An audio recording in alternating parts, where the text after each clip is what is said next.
3 different 9th innings in this tournament so far. First pitch, foul back by Valdez. Nathan Jones, his 15th start this season. 3.81 earned run average, 67 strikeouts in 89 2/3 innings. And Valdez 2 for 4 earlier this day, so looking to add to his hit total. 3-pitch mix for Nathan Jones. A fastball between 89 and 92, a changeup, and a slow curveball. Yeah, talking to Coach Barbary earlier, similar mindset of he's going to find out early on what this guy has. And believe it or not, this Northwestern State team has used, I know they've played 2 games, but 4 pitchers, 2 starters, 2 relievers, and those relievers have only thrown a total 34 pitches. So talking about having plenty of arms available, that's what the Demons have. And there's a called third strike. Valdez caught looking. A good start for Jones. Our home plate umpire is Ken Langford. First base ump, Chris Simons.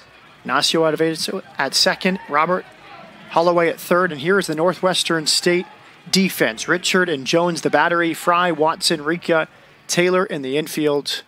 Kunert, Atkins, and Smith across the outfield. Joey Morales in now, one of the co-captains. And in our conversation, Robert, before the game with Seth Thibodeau, he just raved about his influence. Yeah, Morales has actually started every single game of his college career except for one, and that was coming off an ejection, and he's a senior. Bounce to second. Luke Watson flips over to Fry, and 2 quick outs for Jones here in the top of the first. Here's Chet Niehaus. Center fielder batting .317 for the year. 7 homers, 45 RBIs. Slugging at .488 for the year. Yeah, got some pop for a little guy. Lefty led the team in home runs with 7. And stolen bases with 9, so he can do it all. An outside target just missed. We've seen some great pitching here in Sugar Land this weekend. Predominantly a low-scoring tournament. And there's been so many good starting pitchers across the Southland on display here this week as that pitch runs inside. Talking with Coach Barbary earlier, you mentioned pitching performances. And Jerry Maddox yesterday put on a clinic. It was a little rocky the first couple innings, particularly the first and third where he got out of bases-loaded jams. But that's exactly what they needed in order to stay in it. Coach Barbary said, it's a gritty performance. As a base hit is lefted into center field on 2-0, Niehaus was ready for it. He knew right away that Maddox yesterday didn't have his best curveball. And, with 4 pitches, was heavily relying on the changeup as well as the slider, and of course elevating his fastball helped out. But to work around that and still get him 8+ strong innings definitely contributed to that win yesterday.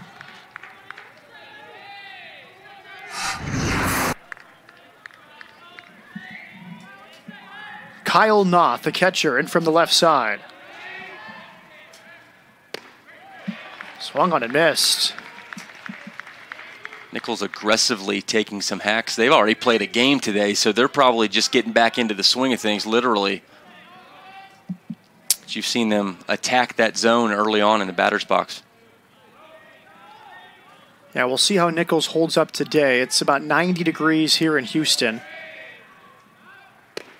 And their game started at 9 a.m., but by the time it was over, it was past 12:30. So midday heat here at the end of May. But now it's just adrenaline for a team that was not certain of its fate of even making the tournament. Last weekend, they got in through the tiebreaker, lost its first game, and now are alive here on the third day as it's lifted out to right. Tyler Smith puts it away. And a good start for Nathan Jones, a single base hit allowed to Niehaus. We stay here for the mid-inning break. And we'll take a look at the batting order for Northwestern State. And their head coach, Bobby Barbier. Many didn't think they'd make this tournament when the season began, but they got the number 3 seed after a spectacular regular season. And they're 2-0. Now, not an elimination game for them. They have Atkins, Fry, and Smith, LaGreco, Watson, and Cooner, Rika, Richard, and Taylor. Yeah, and a 15-win improvement from last year, Bobby Barbier. It's the second best improvement on a 1 to 2 year span for any head coach for Northwestern State. And there's Parker White.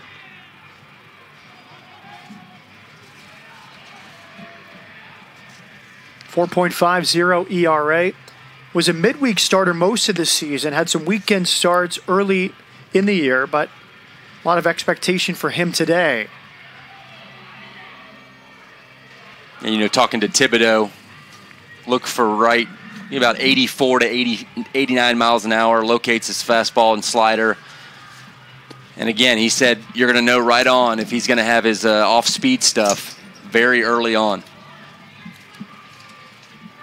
And we mentioned Nichols and its amazing comeback against Southeastern. That was Northwestern State yesterday as we look at the Nichols defense. White and Noth as the battery. Tier, Valdez, Morales, and Bell across the infield.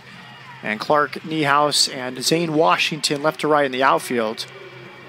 For Northwestern State, it was a similar comeback in the 9th inning, that great pitcher's duel that we had the opportunity to call yesterday, Robert. Josh Green for Southeastern and Jerry Maddox for Northwestern State. It was a 1-0 lead for Southeastern going to the top of the 9th inning. And 3 runs pushed across in the 9th for Northwestern to beat their in-state rivals. That's right. They had 5 hits that inning, 4 in a row at one point. The reliever came in and first pitch, you know, tied the game up at that point. It was just a tough luck loss there for Green.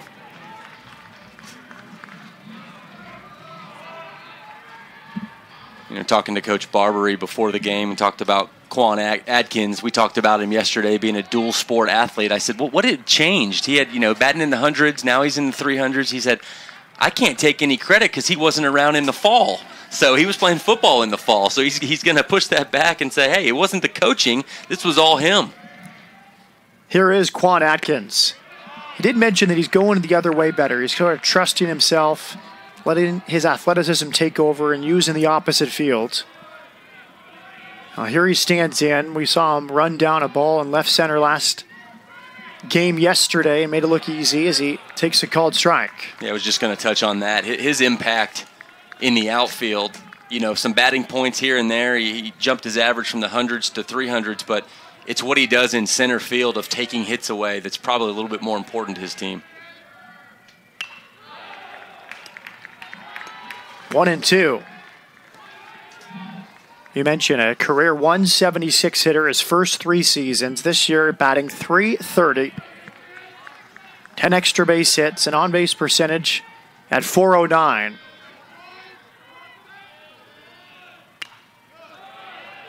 Stays alive on 1-2.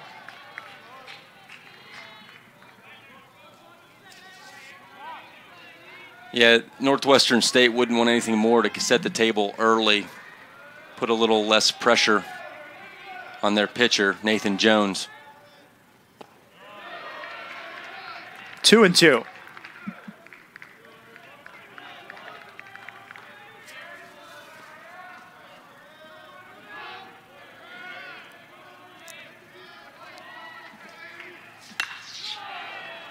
Lifted out to left. This thing's carrying.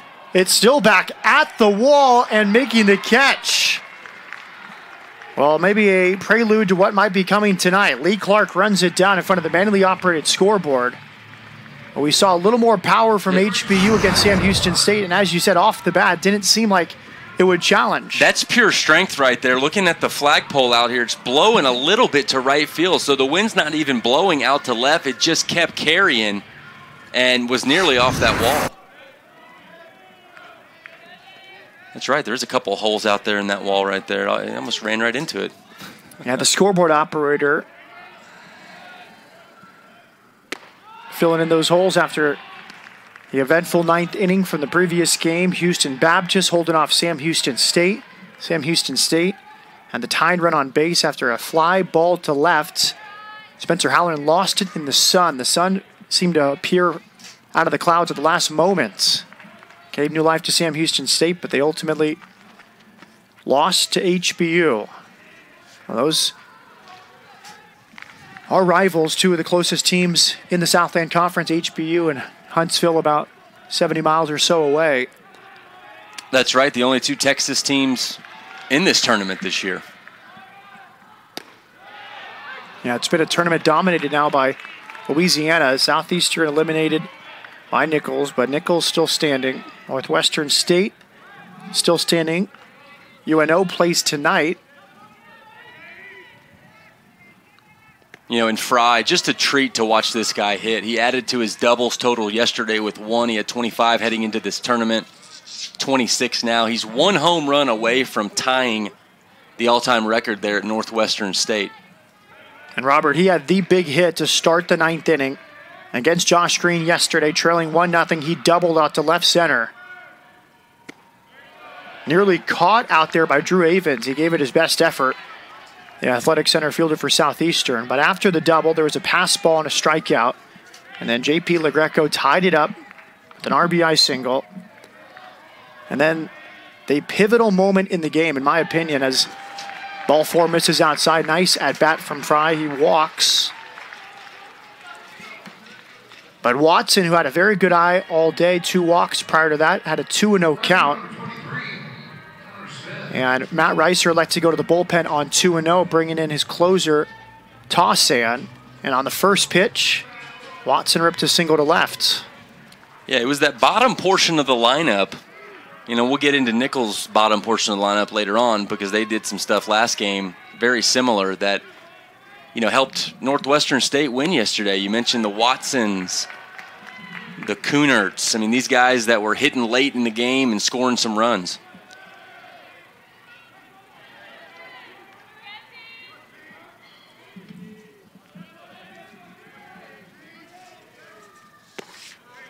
One and one.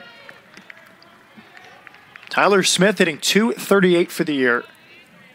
5 homers, 36 batted in.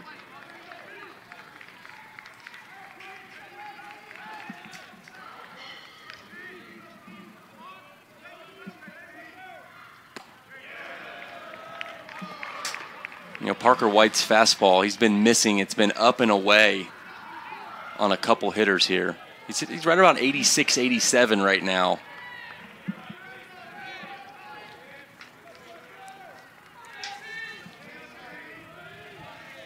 JUCO transfer from Paris Junior College.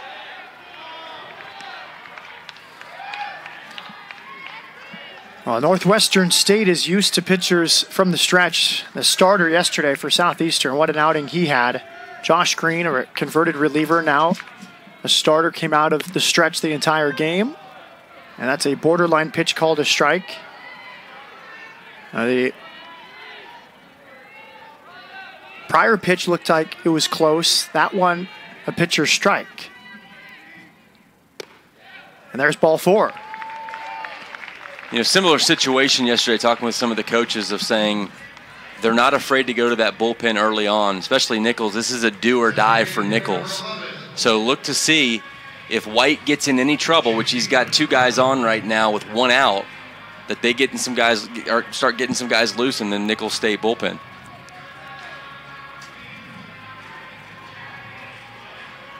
J.P. LaGreco, as I said, one of the big hits in that 9th inning rally. The whole team got involved. Started with Fry. LaGreco had the RBI single that tied it up with 1 out in the 9th. And that's hammered past shortstop, a base hit. They wave in Fry. The throw is cut off. The Demons jump in front on LaGreco's RBI single. The home run derby champ not having any ill effect from swinging the bat on Tuesday night.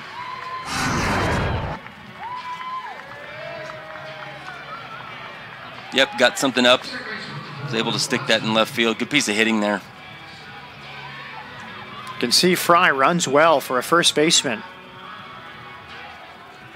You talked about it earlier. Parker White was missing up, kept missing up and away. Well, he was up in the strike zone here, and you see what happens when you miss up in the strike zone.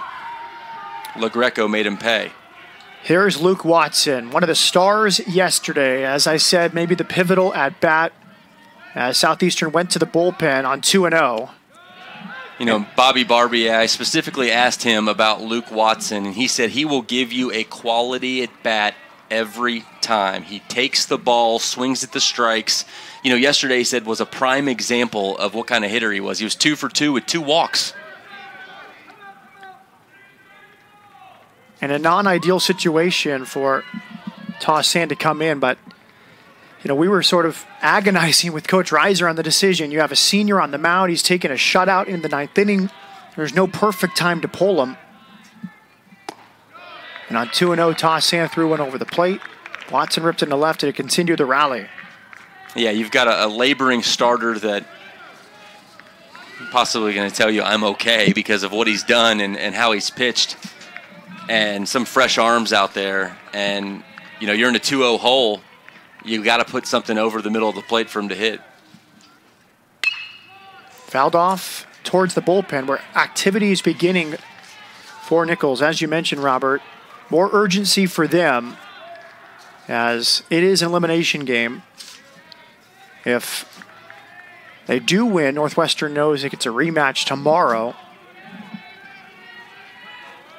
You know, but we saw this yesterday with Maddox where lots of pitches in the first couple innings. It looks like he might only go 5 or 6, and then he gets an 8-pitch inning, and he settles down, and next thing you know, he's in the 8th inning, and he's still pitching. So, granted, 20 pitches here, but he's one swing away from getting out of this inning with the double play.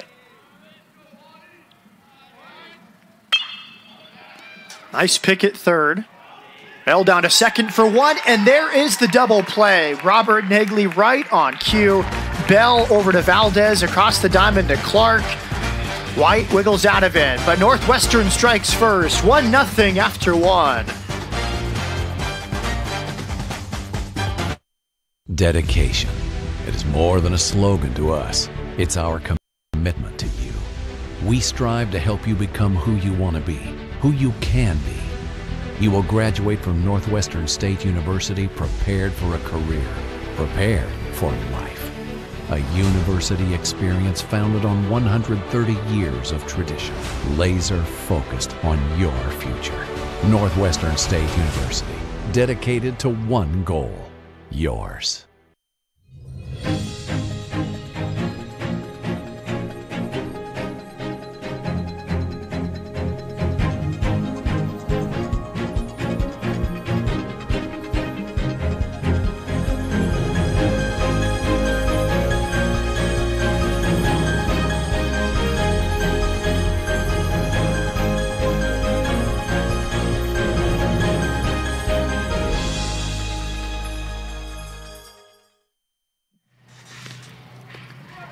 Matt Peterson with Robert Nagley back with you for the second inning.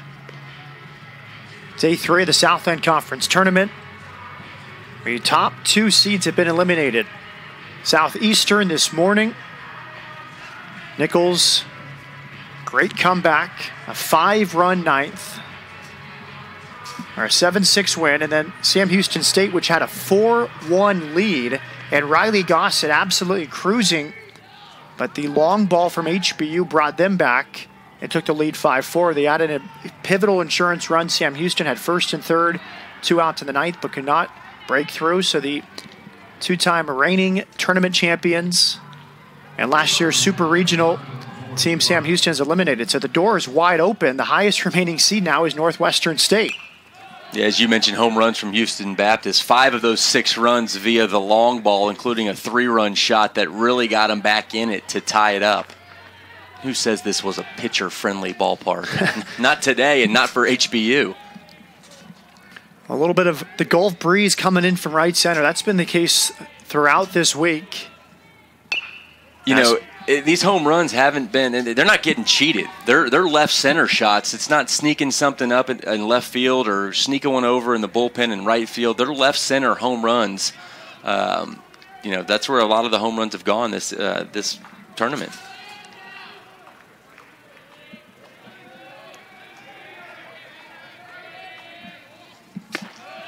1-2. Jones had a good first inning, struck out the first man he faced, Valdez, allowed a single to Niehaus. But good early signs for his command. Yeah, no, he's looking good. He's right around the zone. Nichols was attacking that zone and swinging very early on. But that's what it is. We talked about this yesterday with Jerry Maddox, how we thought he was kind of tap dancing around the plate and kind of working the angles, and then he just said, here it is, come and hit it, and I have faith in my guys. Change up, swung on and missed. They stayed away on Clark, and he's down on strikes. Good pitch there. That's what you want to do with a 2-2 pitch. Still a pitcher-friendly count there, something that you don't want the hitter to have a chance to hit, and he threw a little changeup away. Here's Zane Washington, a freshman who has exceeded expectations. They weren't sure how much he would play. The Houma, Louisiana native, hitting 6th here for Nichols. 0-1.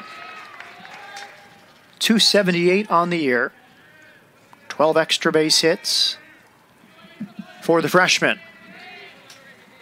Saw Washington showing bunt there just to keep Taylor honest at third.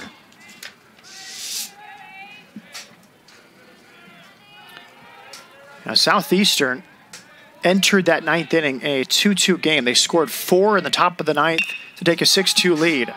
Bounce to the right side. Watson has it, flips over to Fry. 2 outs.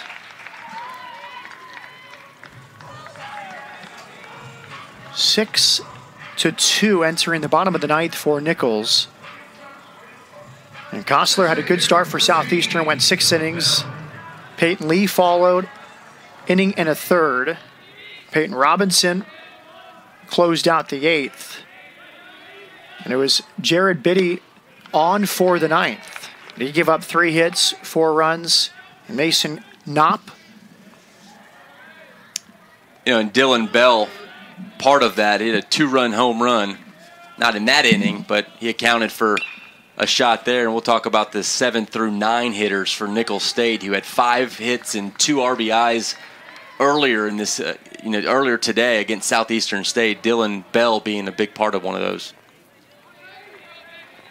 Yeah, a few comebacks for Nichols. Southeastern jumped in front 2-0 in the 5th. Nichols single runs in the 5th and the 7th to tie it up. Southeastern 4 in the 9th. And Nichols 5 in the 9th to win it 7-6 just a few hours ago. So Southeastern, NCAA tournament the last 2 years, perennial power in this conference, had 2 9th-inning leads and could not hold either of them over the last 2 days. Just a tough way to end the season. And as I said, a possible double play that would have ended the game and moved them on to the next game. A throwing error into the dugout ended the game as 2 runs scored on the possible double play ball. Foul back.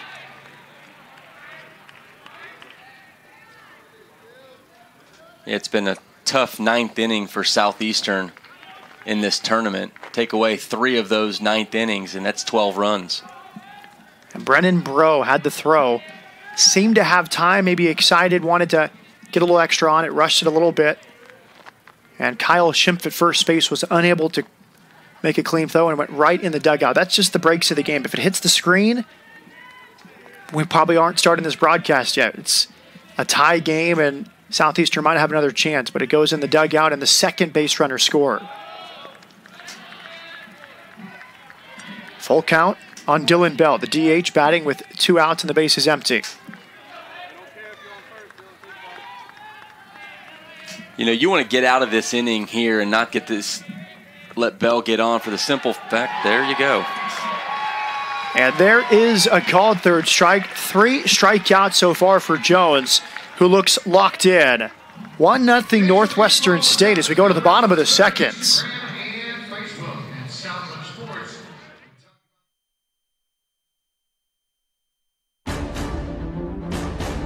Honoring all-around excellence in men's and women's collegiate competition. Every division, every sport, the Learfield Directors Cup. The prestigious award continues its reign as the crowning achievement in college athletics. To follow your favorite team, like us on Facebook, Find us online and on Twitter.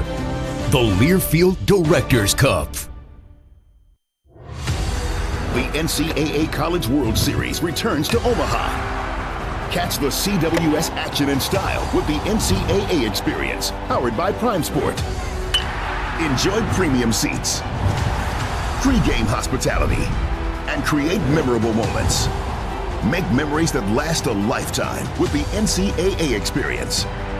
Be a VIP. Visit ncaa.com/CWS.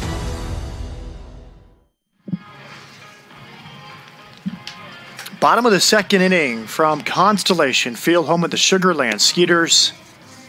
Matt Peterson with Robert Nagley. Both these teams living on a prayer in some ways. Northwestern State a comeback against Southeastern yesterday. Nichols followed their lead with the comeback over Southeastern in the ninth inning just this morning. Yeah, we're down to the final four. Like you said, Nichols State fighting and clawing to stay alive. They're trying to play again tomorrow, and then again tomorrow. One more game today. HBU, which kept its season alive with that comeback victory over Sam Houston State. 5 unanswered runs from a 4-1 deficit to a 6-4 victory. That will be 30 to 40 minutes or so after the conclusion of this game. And then tomorrow, possibility of 3 games. Possibility of as few as 1, depending on how things go in this game and the one that follows. If Northwestern State wins this one, they've won their side of the bracket. And they'll be in the championship game at 6 p.m. tomorrow. You know, the fact that they've only used, well, now it's 5 pitchers. If they were to win this game and then they're just waiting to play tomorrow evening, you know, they're going to have all the arms that they need available.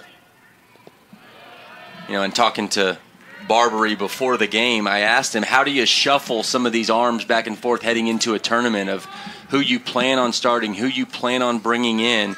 And he said, you know, hey, we've got 4 or 5 guys available out of the bullpen that are reliable, that he can still go to, that have experience, that have started midweek games. So they've got the firepower when it comes to arms for a Southland Conference tournament. If Nichols can win its second game in a row today, beating Northwestern, these teams will meet tomorrow morning, 9 a.m., in what will be an elimination game for both.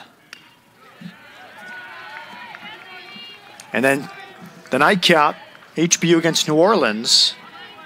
If HBU beats New Orleans, they'll meet in a rematch around 1 p.m. tomorrow. If there's only one rematch needed tomorrow, it will be at 1 p.m. and the 9 a.m. game will not be needed. That's sort of the snapshot for tomorrow. Yeah, boy, did that set up well as you see Cooner going down on strikes for UNO. They needed to win last Saturday to get into the tournament, so they had to throw Warzak. They got in the tournament. He couldn't pitch on Wednesday night. Okay, so they get a win. And then he pitches last night. You see a curveball right there. That's the pitch you want to hit. He left that curveball over the plate. Cooner just swung through it. Big cut from Cooner. Now it's Caleb Rika.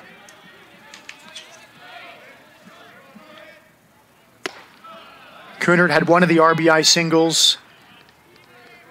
A pivotal hit in the rally yesterday against Southeastern. Rika also had an RBI hit. Now basically, batters 4 through 8 each with singles. 4 straight singles. Make that 5 yesterday in the rally against Southeastern in the 9th inning. Yeah, Rika's not going to wow you with his .262 batting average, but keep him off the bases. He leads the team in stolen bases with 20, only caught twice.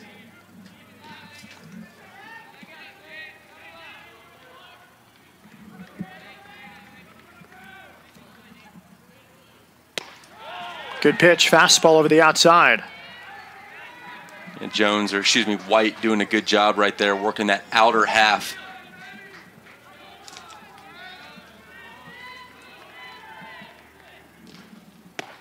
Swung on and missed a challenge fastball at the belt. Away, in. It's a hitter's worst nightmare where you're focusing on a spot and you think you're going to get that spot, and then he comes right in on him and he couldn't get his hands through. Looks like a grimace right there. Yeah, an overswing. Well, White settled in after a laborious first inning, 2 walks, a fly ball to the wall off the bat of Atkins, the RBI hit from LaGreco. He got the double play, and he's carried that momentum into this inning, back-to-back strikeouts. And White, too, just like Green yesterday, has that little hitch, that right-handed hitch you see before he throws that fastball particularly. Kelsey Richard, the catcher, he did not play yesterday. David Fry was behind the plate. Fry's back at first base.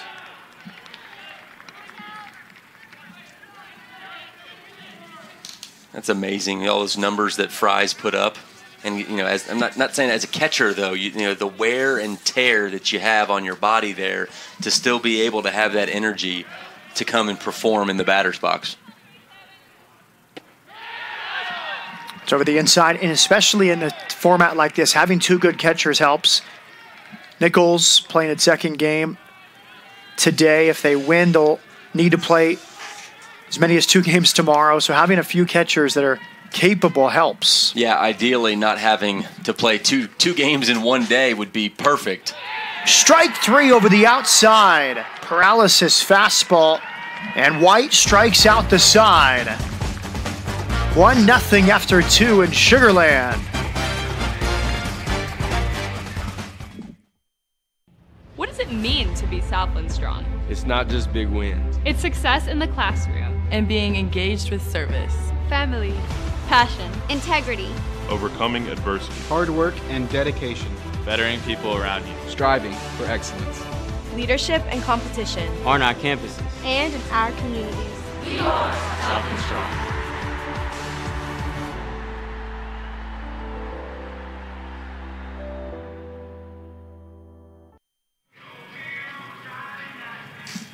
Beautiful Friday afternoon to start Memorial Day weekend just south of Houston. And here are the Southland Conference standouts. Awards named on Monday: Northwestern State, Player of the Year, Newcomer of the Year, and Coach of the Year. And the rest of the awards, pretty even representation. You know, looking at this list right now, you know, most of these guys have performed here in this tournament. You saw Matt Heck hit a home run for Houston Baptist, David Fry a big hit, Jerry Maddox on there with the phenomenal performance yesterday. So not only did they perform in the regular season, but they're showing out here at the tournament.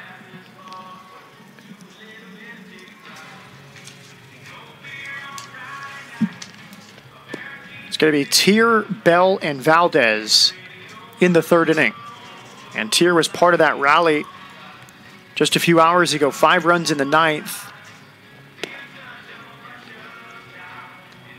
Tier had one of the big hits, a double to the left field corner to score a run and put runners at 2nd and 3rd with no outs.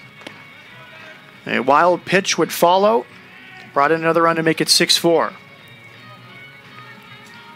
Yeah, between Bell, Tier, and Bell at 7, 8, 9, you got 5 hits, a home run, 2 RBIs, and a heck of a 9th inning to get the win. And really, Seth Thibodeau was believable. We asked him about the 9th inning. He said, these guys just don't quit. They're best when their backs are against the wall. And he said, once we got the tying run at the plate, we felt really good about our chances. Yeah, as you mentioned, you know, you're playing with house's money. It's almost just throw it out there and see what happens. And that's what Nicholls State was able to do. And one of the hits he singled out in that rally was the bat from Joey Morales.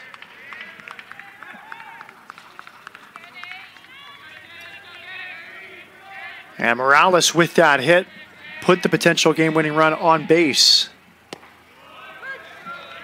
Another good pitch. 0-2 here on Tier. Jones has done a phenomenal job the first couple innings of working on that outer half on this fastball. Here, 0-2. 2 identical pitches that Tier didn't want anything to do with. Just underneath the glove of Jones. Watson, nice play behind the bag. Luke Watson picking up his pitcher. You know, Matt, we've seen some phenomenal plays from middle infielders in this entire tournament.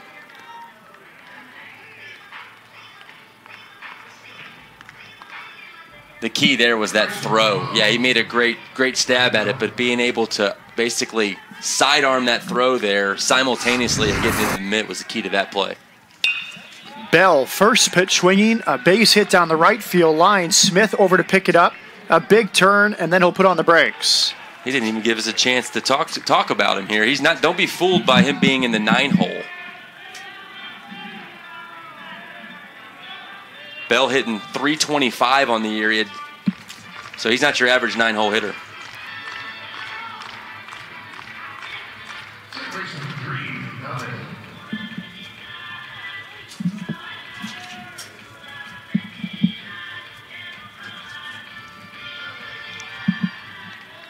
A man on with one out as we hit the top of the order, and Ethan Valdez.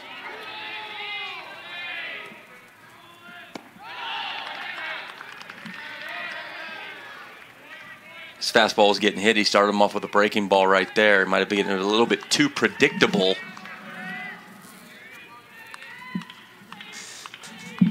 Or just the fact that Valdez is hitting .308 on the year.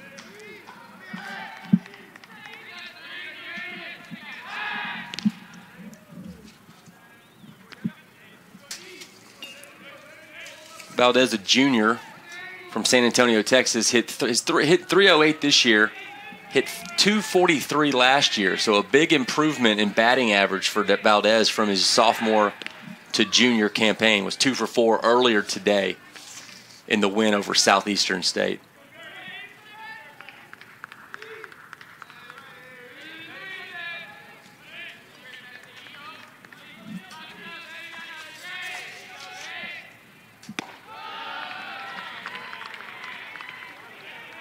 Valdez taking a high pitch right there. And we talked to Coach Thibodeau before the game, and he raved about the defense. The offense is great and everything, but the double play combination between Valdez and Morales has been on point. Hitters count for Valdez. Popped up behind first. Fry, battling the sun, makes the catch. Valdez had an RBI hit in the 9th inning rally. That brought it to 6-5.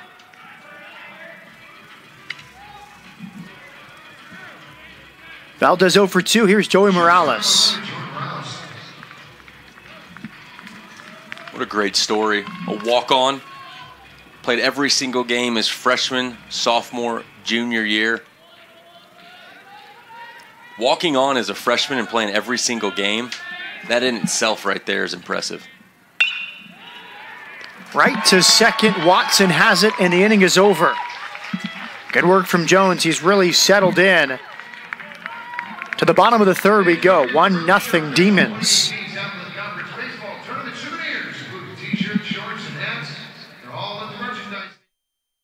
Have you been thinking about diversifying with gold but don't know how? Hi, I'm Mike Fulgens, president of Universal Coin and Bullion.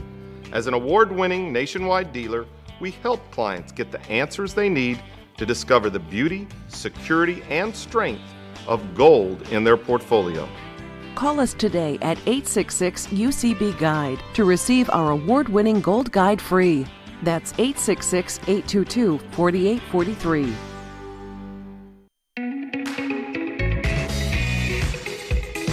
You deserve a bank that's uncomplicated and insightful. A bank that's overachieving, understanding, and always focused on what's important to you. We're that bank, helping you create your success. Mid-South Bank.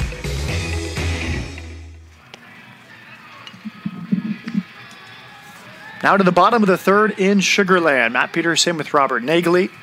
A well-pitched game so far. And Northwestern State looking to add to its lead. Northwestern State had a hard time against Parker White, who struck out the side in the second.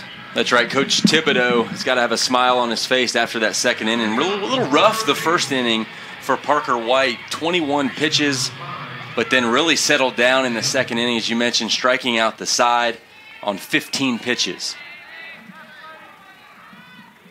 Sam Taylor, the number 9 hitter.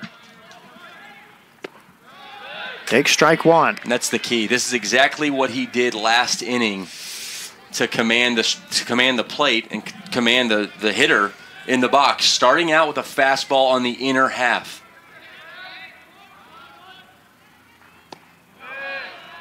Taylor hitting .242 for the year, regular starter for Coach Barbier.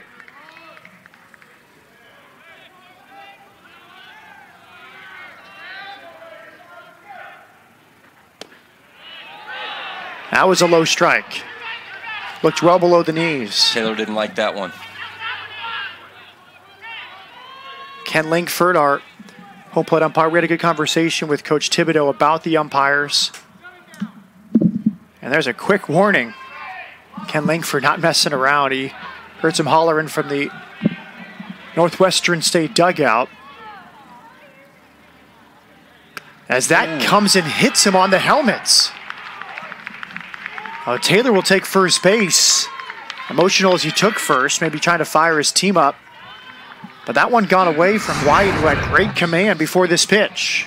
Yeah, it was a breaking ball. It wasn't a fastball, it was a breaking ball. It didn't break there. I mean, still, don't get me wrong, it's going to hurt, but... Good emotion from him. He's clearly trying to fire up his teammates. This is directed towards his teammates in a positive way, nothing back towards the mound. Well, Taylor, the number 9 hitter, gets on board, and here's Atkins. High chopper towards second. Valdez charging, a collision. Everyone will be safe. And now they're going to call runners interference. Interesting call. He has a clear path towards second. That's one of those tweener hops in the middle. You either let it play you and step back, or you move forward to go get the ball. It just happened to be simultaneously. That's a tough call for the base runner, in my opinion. That is. He didn't go out of his way. The clear path was to second base of what he took. Now, Bobby Barbier talking with Ignacio Acevedo, the second base umpire on that call. Initially, he said safe, and then he came with the out sign.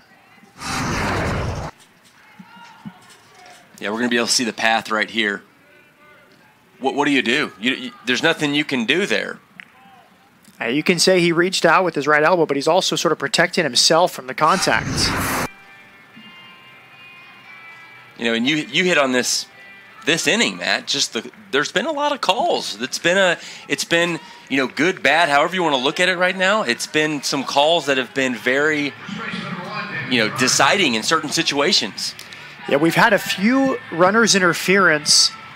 Kyle Rogers for Sam Houston State was called for, he didn't slide, and they called runners interference there, which I think was a pretty good call, a double play against Sam Houston State where you don't even give the middle infielder a throwing lane. And then last night, a critical play for HBU. A pinch runner for HBU was called for interference as he came in with the spike sort of high as they tried to rally in the 9th inning against New Orleans. This is big here because what it does is it takes away the first, second, no outs with your best hitter up. Now you have 1 out, runner on. So that was a big situation. Granted, Northwestern State's winning right now, but still, this could have been a crooked number inning. Fry takes outside. It's 3-0. He's had a good eye today. Walked in the first inning and came around to score on the LaGreco RBI single.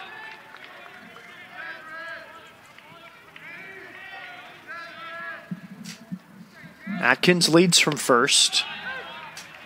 Looked like he took something off on 3-0 there. Yeah, if you can get 5 to 6 innings out of Parker White, this has got to be a success. So you're looking at, you want to get through 5 or 6. And so far, he's looked good. He's had a little shaky early on, but bounced back last inning. Again, really trying to command that inner half of the plate. Bounce towards third. Nice play behind the bag from Bell to second for 1. That's a double play. How about that? Bell to Valdez to Clark, and the second 5-4-3 double play here in the early going. Defense on display in Sugar Land.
Now the fourth inning, Constellation Field south of Houston. A pitcher's duel, 1-0 after 3 innings. And pitcher's best friend twice today for Parker White, ending the first and the third innings on 5, 4, 3 double plays. Yeah, that was a big one. Getting out of that second inning, striking out the side, and then having potentially 2 people on with no outs, except for that call was made there and got an out, and then to finish it off with the double play. Parker White, last 2 innings, just 26 pitches after throwing 21 in the first.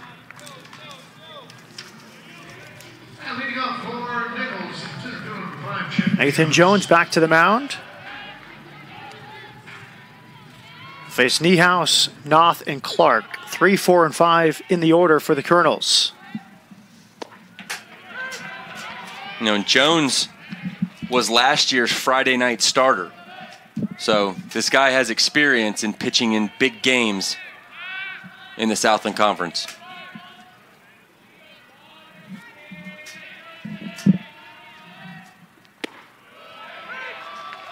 And the season before that came out of the bullpen. I feel like that's been the story with some of these guys over here at Northwestern State. You get your bullpen in work, and but we talked to Coach Barbier before the game, and when you're constructing a team and you're getting some of these guys some work during the middle of the week and they're young, they're going to be coming out of the bullpen. And then ideally it'd be their turn as a Friday, Saturday, or Sunday starter in the future. Yes, indeed. Josh Green, the closer for Southeastern for 2 years. A starter this year, had a great outing yesterday. Same with Jerry Maddox, a former reliever, a starter now for Northwestern State. And it's part of the roster construction process we talked with Coach Thibodeau about. In this league, he says a lot of the teams have sort of a 50-50 split of junior college players and high school players. So you can't rely too heavily on junior college players because then you're in that cycle every 2 years or so. But you also need an impact arm or two for the weekend. Sometimes it takes a few years for those high schoolers to get to that point. Nice pitch, another strikeout for Jones. No, that's right, Matt. And Thibodeau said that it's got to be that perfect mix and match of a blend. Ideally, you want a guy like Morales that's going to come in as a freshman and be able to play and produce. Maybe not as much as Morales has his freshman year, but you want him to get his feet wet for his sophomore year and then lead into his junior and senior year and then blend in some JUCO parts and pieces, whether it's a big hitter or a big arm or a reliever. But you want to build that foundation with those recruits as freshmen and have them carry that through into their senior year, which Morales has done. They asked Jones to move the rosin bag behind the mound. Noth at the plate. He had the ball that was put in play, officially a fielder's choice, but the throwing error won the game for Nichols in the morning game against Southeastern. Chopped to third, Taylor over to first, and 2 outs for Jones in the fourth. There's hard to think of a harder way to lose and end your season than what happened to Southeastern a few hours ago against Nichols. A 5-run ninth, and it ends on an error on a throw into the dugout that could have been a game-ending double play. Yeah, unfortunately, that's going to be something they're going to be replaying and thinking about probably until the next time they take a meaningful at bat. It just is what it is. But you're right. You'd like to see it end on a different outing, but unfortunately, it didn't. Cooner took a bad route, lost it as it carried over his head. And now he'll try for third and make it. Lee Clark goes the other way with 2 outs. An adventure for Cooner, as it may have carried further than he expected. And we've seen that in the few games that we've called. We saw Quan Atkins take it to the warning track out there. So that ball is oddly carrying a little bit more than some of those left fielders are anticipating. Yeah, Cooner at one, he'll want back as he came more towards the alleyway, then had to retreat, nearly caught it, but it made it all the way to the wall. Yeah, no harm, no foul right now with 2 outs, but we'll see what happens right here. It scored a hit, a triple for Clark. And a possible tying run is 90 feet away with 2 outs for Zane Washington. Another low strike is called. Hey, as long as you're consistent and you're calling, and if that's your zone, and the hitters are going to have to adjust to it.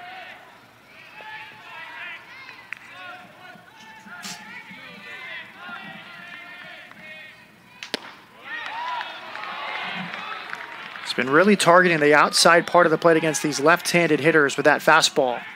Yeah, no doubt. With all this analytics nowadays, interesting to see if they're seeing the fact that there's some guys, obviously, that are dead pull hitters. Nice change of speeds. It's 1-2. Great reaction from a fan in the first row.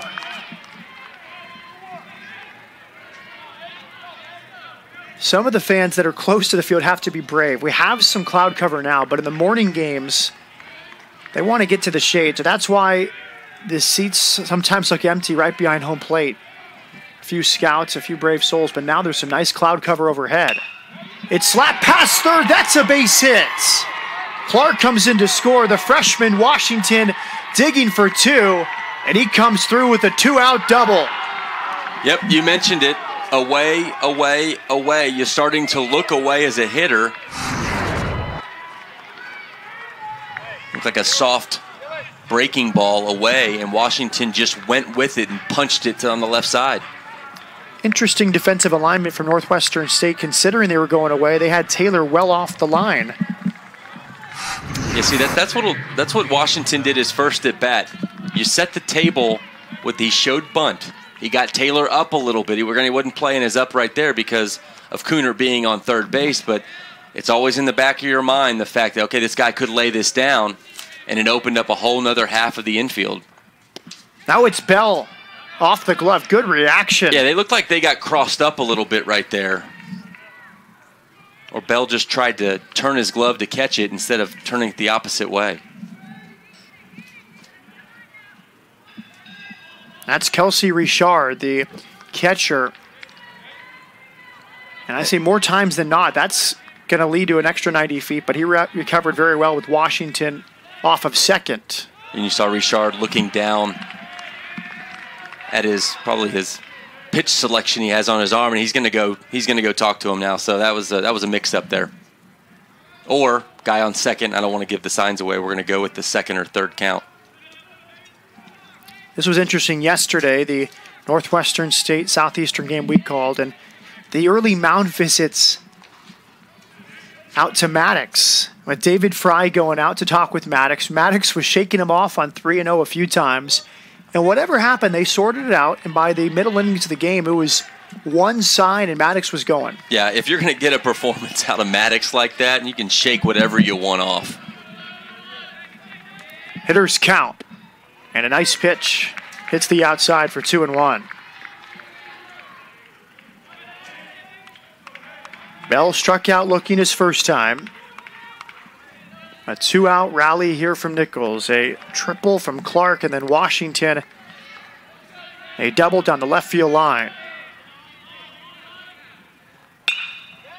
Out to center. Atkins into the alley. That's carrying Atkins at the wall. Makes the catch. Well, he read it well. No problem with the mid-afternoon shadows. Good contact from Bell. Nichols ties it up. Washington plating Clark with a double. 1-1 in Sugar Land.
We get set for the bottom of the fourth inning. Heart of the order due up for the Demons, Smith, LaGreco, and Watson against Parker White, who has had 3 very different innings, 2 ending in double plays. The second inning, 3 straight swing-through strikeouts. Yeah, he's really settling down. We talked about this. This is almost a mirror image of the game we saw yesterday where both pitchers kind of are working out of jams early and really finding their stuff and finding the umpire's zone ultimately, which we know now is on the lower portion.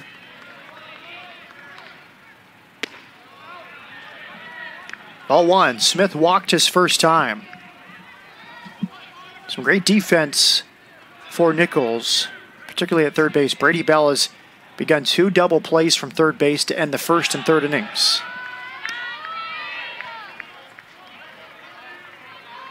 Activity continuing down in the Nichols bullpen. Looks like Brandon Andrews, which is one of the relievers that Thibodeau ticketed as a probable pitcher if needed.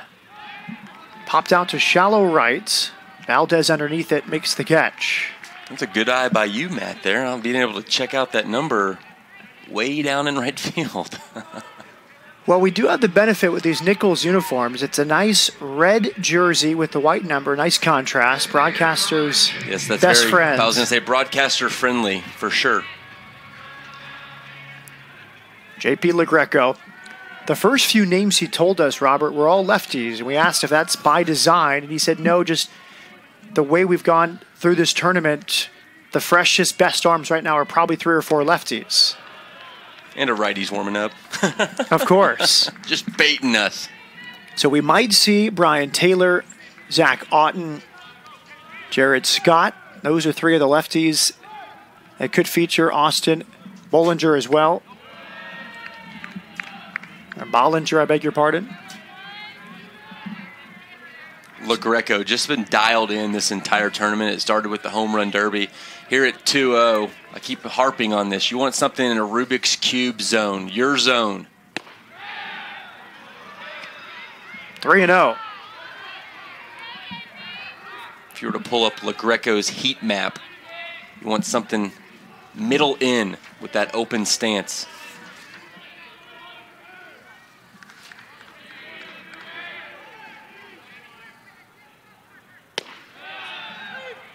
A 3-0 fastball. We saw in the last inning 3-0 to David Fry. Threw off speed for a strike and then got the double play ball. Yeah, these pitchers in this tournament have done a fantastic job of keeping the hitters guessing. Ball 4. LaGreco aboard. A third walk issued. And they'll shift Valdez back over to his position. He was playing right behind Parker White. It was literally 3 defensive players on the left side of the infield. The first real shift I've seen where they're, again, you could drive a truck through the right side. Robert, we'll see if by the end of his day, if we're calling Parker White effectively wild. He has walked 3 and hit a batter, but sometimes that's just enough to not let the opposition settle into the batter's box. That's it, because he's been trying to work that middle portion of the plate. Hit to short. Beautiful hop from Morales over to Valdez. Another double play. 3 double plays for Nichols.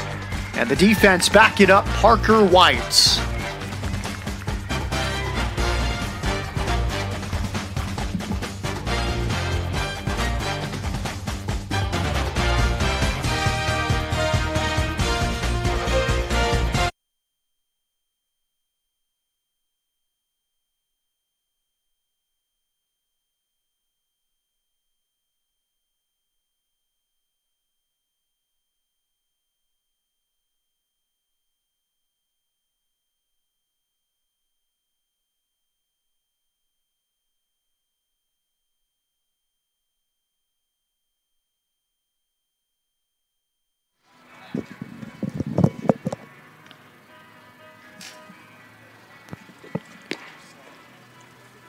Now to the 5th inning, and we're joined by Northwestern State head coach Bobby Barbier. Well, your team is setting the table, but 3 double plays through 4 innings. Your thoughts on the start to this game? Well, I think 2 of them were hit pretty well. You got to put good barrels on the ball. I think we need to do a better job in advantage counts. I think we're leaving the strike zone a little bit. He hadn't really shown the ability to command a secondary pitch, and we got to make him do that. And I think we'll be fine. We hit a few balls hard, and it found gloves, and hopefully we can find some grass next time. Coach, what have you seen from Nathan Jones after 4? I think he's throwing the ball well. I thought we made a really poor pitch. There were 2 strikes that drove in the run, but he hadn't made many poor ones all game. You're going to have that throughout the course of the game. So I think he's throwing the ball well, and if he can continue to command the fastball, we'll be fine. Parker White, perhaps effectively wild. He's hit a batter, walked a few more. How is that affecting your team's approach at the plate? Well, it should be good for us, right? If we're getting base runners, it should be good. It doesn't allow you not to settle in as much, but I think that's kind of an excuse. So if we do a good job keeping in the zone and putting good swings on it, I like our chances moving forward. Thank you, Coach Barbier. We'll let you manage your team. Thank you. First pitch, swinging Gear out towards the alley. That's hit very well. Well, Gear starts this inning with a double. Yeah, I'm glad we let him go just before that. It's not our fault. Didn't want to roll into a question right there. So good timing, Matt. Well, some loud contact. 4 straight batters. Lee Clark had the triple. Here's a double. The 4th inning ended on a deep fly ball from Bell out to the wall. So maybe some adjustments from Nichols here, second time through the order. Yeah, it's going to be interesting to see what Bell does right here, because at the end of the day, you just want to move Tier over to third base. He's a lefty, so something on the right side is going to get him over to third base. But again, here we are, the 7, 8, 9 hole hitters for Nicholls State making some noise with Tier leading off with the double. We'll see if Bell... Looks like he's squaring around.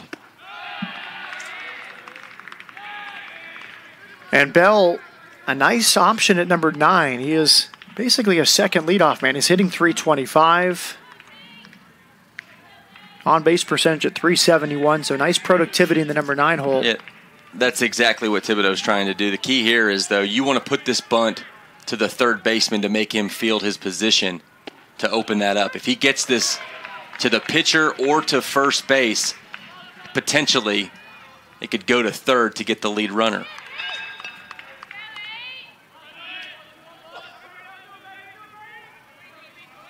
I like this. And I talked to Barbier before, Coach Barbier before this game. He said, I don't bunt. I just don't. I don't really bunt. So it's good to see some, hey, we can get a run here and there. We're going to take it.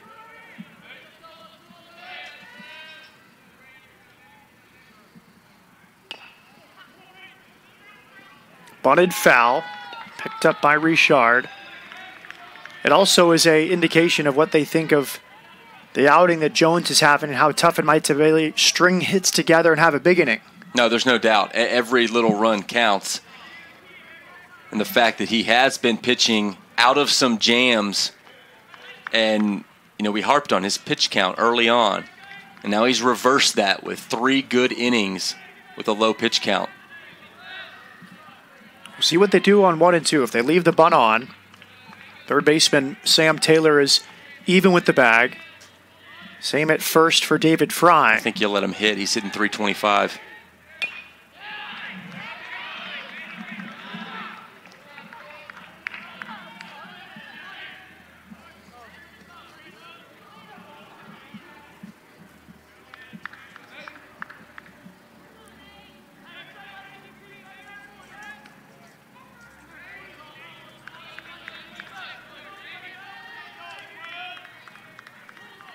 Northwestern jumped in front, a run in the first. Nichols tied it last inning, threatening now to go ahead.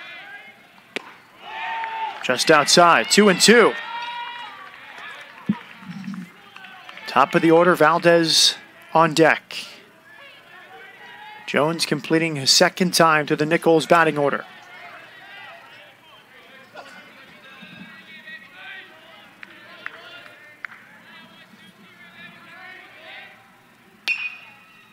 Out to left. Cooner coming in, now backing up, and he makes the catch. A second time in the early innings we've seen Cooner break in and then have to backtrack. Yeah, it was a great pitch by Jones. A breaking ball away. The only thing Bell could do to stay alive was punch it to left field. He was able to get the bat on the ball. Thought that possibly had a chance of falling in.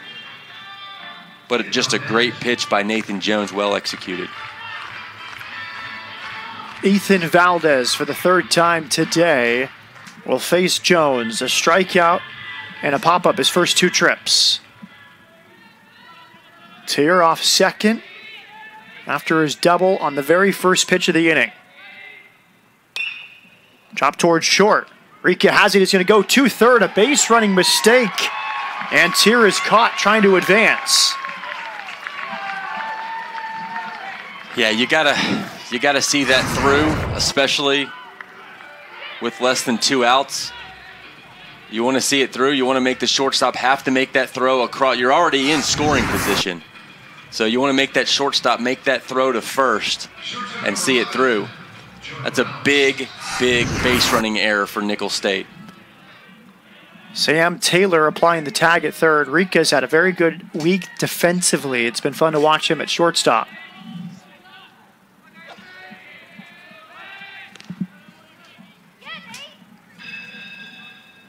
Valdez standing at first base after the fielder's choice. 8 steals on the season. Nicholls middle of the pack in steals. No one with double digits in the starting lineup today. Similar for Northwestern State. They don't try many, apart from Caleb Rico, who's 20 for 22 on the year.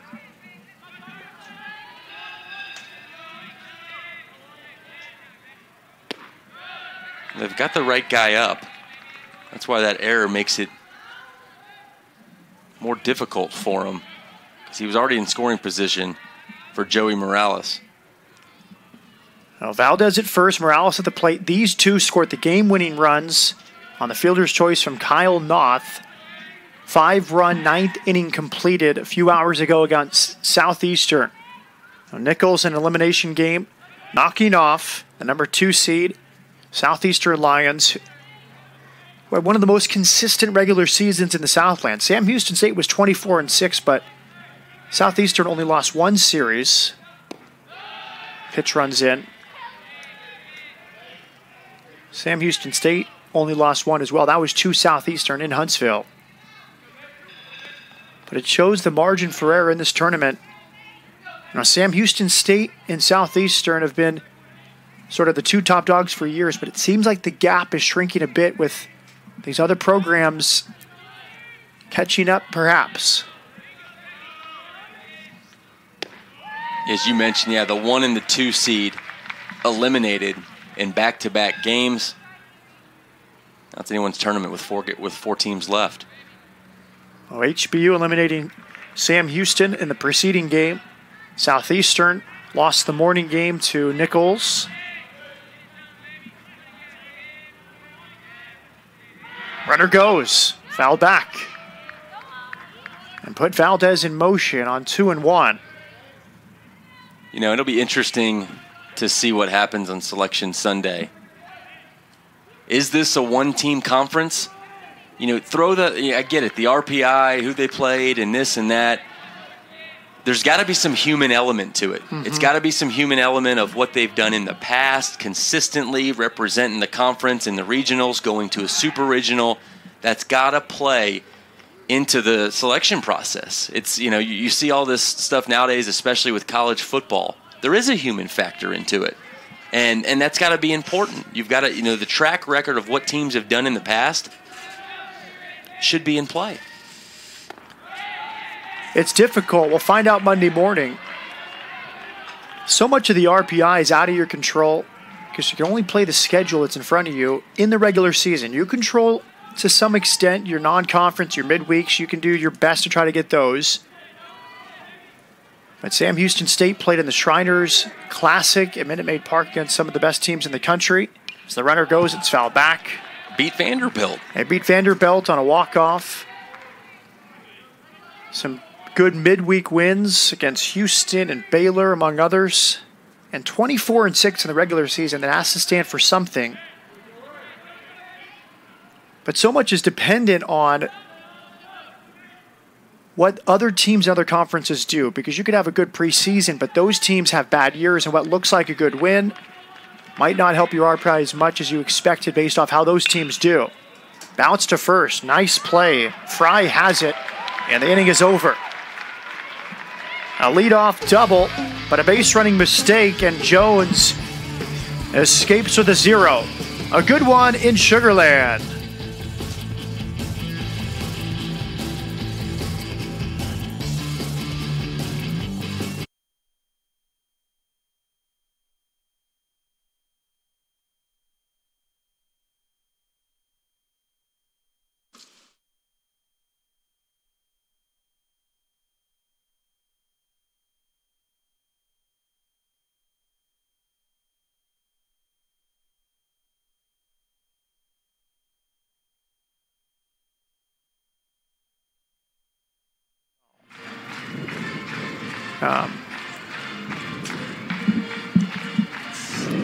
Here we are with Seth Thibodeau as we start the bottom of the 5th inning. A well-pitched game, Coach. I think this is just what you ordered after the morning game and a shorter bullpen. Yeah, no question. Parker's we're helping get him out of some jams with a couple of double play balls, but he's pitched well and he's given us a chance, and there's nothing more you can ask for. Yeah, it looks like Parker's trying to command that inner half there. Just talk about what he's been able to do over the first 4.5 innings. Well, he stayed down in the zone after the first inning and was able to throw a couple of breaking balls for a strike, and we needed him to continue to do that. How about the defense at third base from Brady, Bell, and the rest of your infield on these 3 double plays? Yeah, no, these guys, it's something we work hard on. We got to keep doing it. Hopefully we get 3 more. All right, Coach, thanks for your time. Thank you. Seth Thibodeau joining us as we start the last of the 5th inning. And I think for him, it's managing his team. There's adrenaline going on right now. I've seen pitchers getting loose in the bullpen, not really throwing, but getting warmed up. These are young men. They have a lot of energy to expend, but at this point, it's sort of a marathon, not a sprint, as they try to navigate from the loser side of the bracket. Yeah, that's what you're trying to do, and we talked about this before the game. How many innings are you going to be able to get out of Parker White? Here we are in the 5th. He's thrown 57 pitches, and he's starting off with a breaking ball and then a fastball in the outer half. So he's commanding his stuff. He's still looking good. Again, he's got out some jams early on, but this is exactly the kind of performance that you want. Good pitch, 1-2. Kunert struck out his first time. That was the uneventful second inning for White, in which he struck out the side. Rika and Richard to follow. Bounce to third. Bell has it. Soft throw to first in time.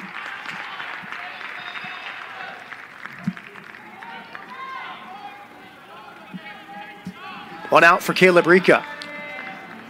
Yeah, Coach Barbier said before the game, I asked him about Kunert. He said he's the spark plug. He gets us going. Fortunately, hasn't been able to get on the base pass and wreak any havoc just yet, but he's a guy that says he deserves any accolades he gets. Rika out to center. Niehaus with the catch. And 2 quick outs for Parker White in the 5th. Rika's 0 for 2. Here's Kelsey Richard. Wouldn't be surprised if Richard takes a couple pitches, not even just one, but a couple. Make White work. Again, we keep harping on this. He threw 21 pitches the first inning. He's sitting at 61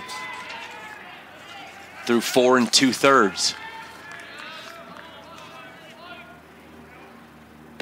Fastball right down the middle for strike 1. White's out of Longview, Texas. Out of Paris Community College, a 6'6" right-hander.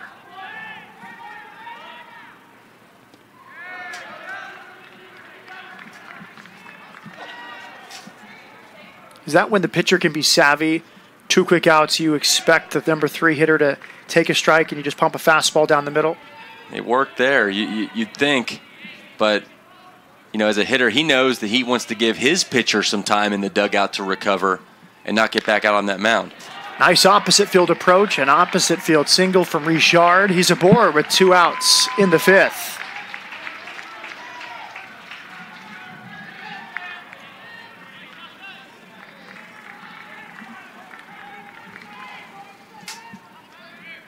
It's a big hit there by Richard, not only for himself, but for the fact that Taylor's the 9-hole hitter. If he can get something going on, or if he gets out, you're starting the 6th inning with Quan Atkins at 1-2-3. So you're setting the table up for the 6th inning. So that's a big hit right there by Richard.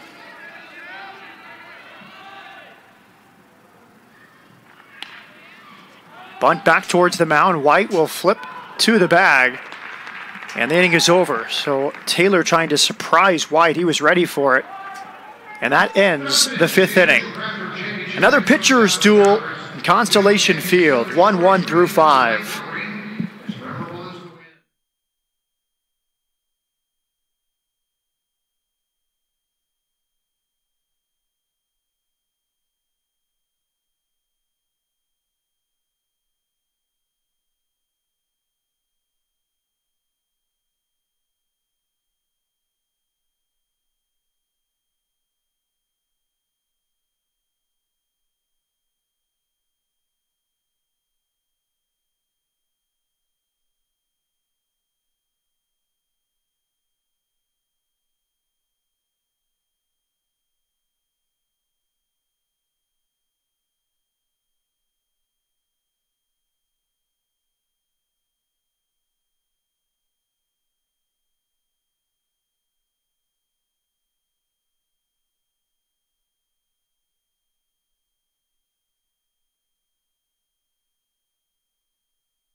Matt Peterson, former Southland Conference outfielder Robert Nagley.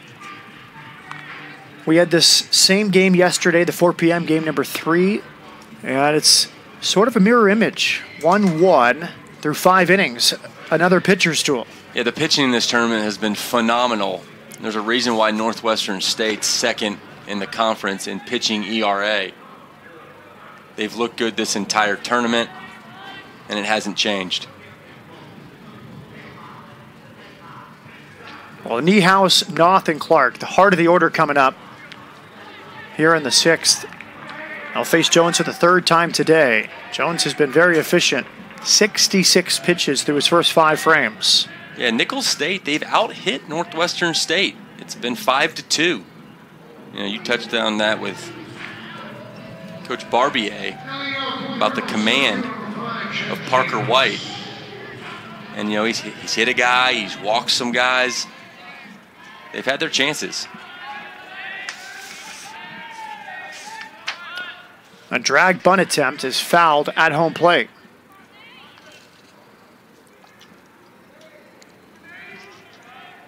Nathan Jones out of Shreveport, Louisiana, pitched at Loyola College Prep. Another JUCO transfer on this Demon roster.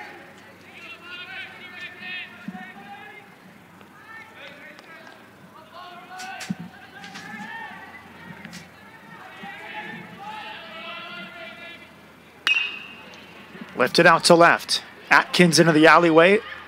Cooner, the left fielder, makes the catch. Boy, Atkins could have camped underneath that. Little Kelly Leak out there in center, just taking everything. He could have, that speed is tremendous. He could have caught that ball and stood underneath it. I like that from the center fielder, helping out Cooner. He's had some troubles today. A bad route on the triple from Clark, and then he caught one near the line, but I think it's a tough field on a cloudy day here in Sugar Land. We saw at the very end of the Sam Houston State HBU game, Halloran, the left fielder for HBU, dropped a fly ball that could have ended the game. HBU ended up finishing the inning and winning the game, but that could have been a big mistake. As we were on the concourse and that happened, and you told me afterward that you thought the sun had just peeked out of the clouds when the ball was in the air. Yeah, I think the way Halloran was about to catch that ball, it looked like he was. This is hit well to right. Smith and Atkins converging, and Atkins puts it, or Smith puts it away, excuse me. Nice catch from the right fielder. Yeah, it was going to look like it was going to be an easy out. Then he started getting down on his knees and trying to catch it, and you could tell that the sun was a factor. But you had mentioned the dimensions of this field. We saw Spencer Halloran last game with Houston Baptist. In left center, next to the University of Houston Sugarland sign, it kind of jets out. And a ball hit off there. Spencer Halloran hit the wall straight on, and it ricocheted for a triple. As you mentioned, the center fielder over there to clean that up and get that ball in. But it looks straight, but the dimensions kind of come in and out. And to the right side, Fry has it. Another effective inning from Nathan Jones. 1, 2, 3 here in the 6th. Knotted up as we go to the home half.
Beautiful pictures here in Sugarland. And that's maybe what Halloran was dealing with from HBU as the sun peaked out. But we've had a rain-free day. We've seen it throughout this weekend. It's a tough time of year with the clouds and May showers here in Southeast Texas. Not an easy day to be an outfielder with these ominous clouds. Yeah, left field's been tough. Not only because of the sun, but the ball's been carrying and kind of swirling around there in left field. Top of the order for the third time against Parker White, beginning with Quan Atkins. He takes strike one. You know, we touched on this, that big hit Richard had just to set the table here, because now you've got 1, 2, 3 for the Demons, and they wouldn't want anything more than to get some noise on the bases for Nathan Jones. Last time up, Atkins reached on a fielder's choice. This was a big call in this game. Ignacio Acevedo judged that Sam Taylor interfered with Valdez, a second baseman. Chop to the right side, Clark right on top of the bag, and there's one out. Parker White's been doing this all game long. That pitch right there was in on the hands of Atkins. It was going to be a strike, probably on the inner half, and he just tried to fight it off and got jammed.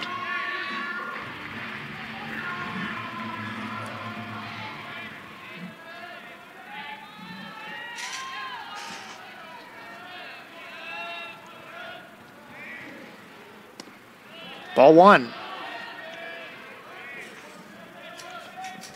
David Fry, what record is he going to break right here? Yeah, near or at the top of most Northwestern State career offensive categories. Popped up towards the dugout. Nichols hoping for a play, and it's in the first row. Yeah, Fry, 339 on the year, led the team in doubles, home runs, RBIs, slugging percentage, on base percentage, walks. The list goes on.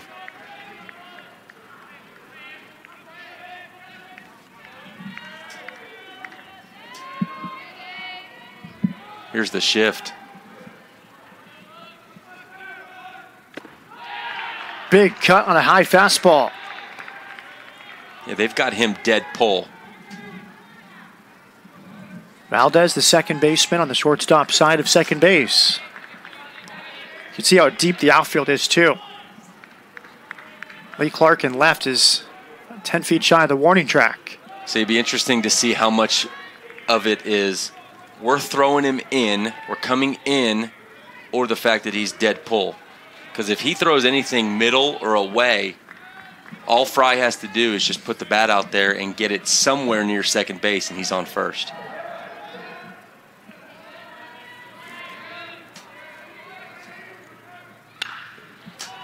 Hammered foul. Came in again. Fry walked and scored in the first. Bounced into a 5-4-3 double play to end the third.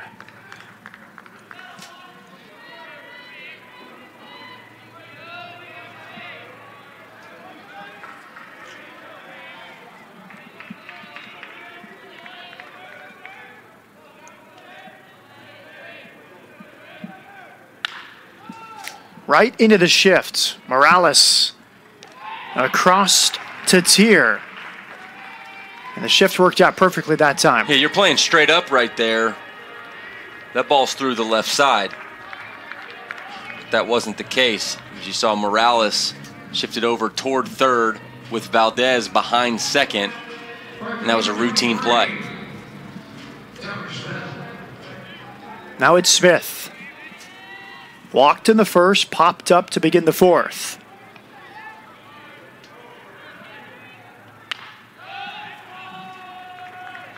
Activity continuing down in the Nichols bullpen. It's been constant. Looks like Brandon Andrews continuing, the freshman righty. Sit him down, let him rest. Parker White's got this.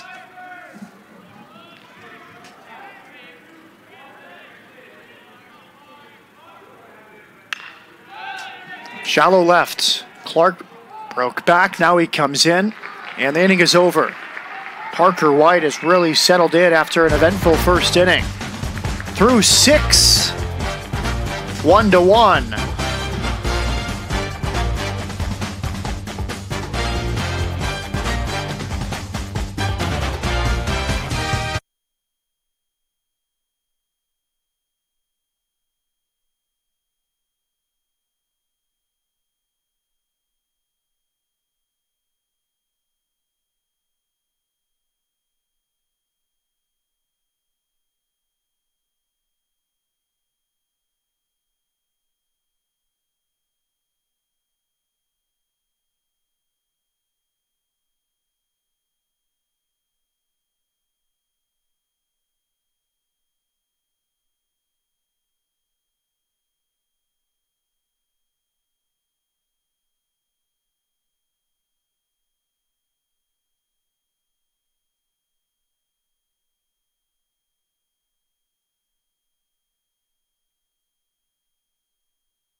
Fountain view beyond Constellation Field.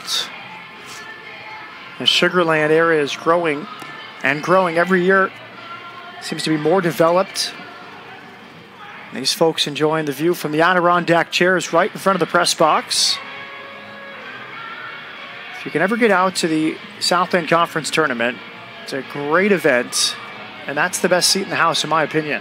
No, it is. There's no doubt. Anytime you can incorporate a rocking chair in baseball, you're a winner. Zane Washington, Dylan Bell, and Gage Tier, 6, 7, and 8-2 up in the 7th for the Colonels. You touched on Washington earlier in this broadcast, that they didn't expect him to play much this year. Boy, did he have a big hit his last at bat. A double past third down the left field side.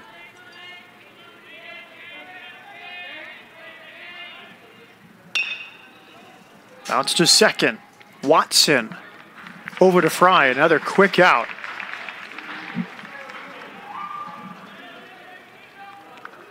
So we're 1-1, top 7. They got to change something up. You saw Washington there show bunt. You saw Quan Atkins show bunt. You got to get these guys off the mound and feeling a little bit uncomfortable. So it would be interesting, not necessarily here with Bell, but over the next couple innings, getting some of these pitchers off the mound, especially Parker White. He looks too comfortable on that mound at that 6'6" frame. Get him off the mound, moving around, and see what happens.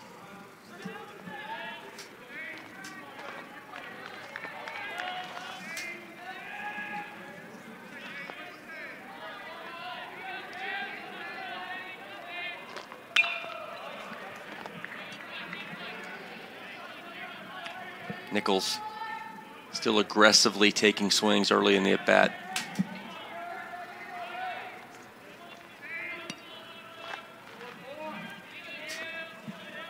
Jones has the sign. Bounce to second. And a tough hop.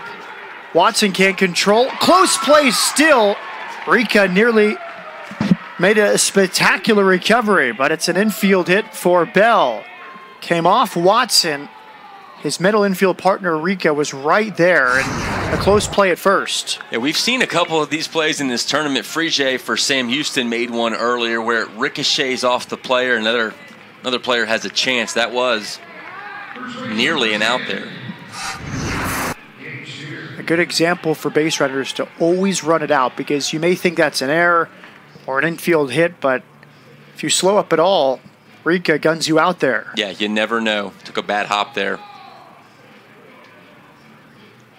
Now we're going to have a pinch runner come on for Nichols. It's Champ Davison, the Mississippi native and transfer from Mississippi Gulf Coast Community College.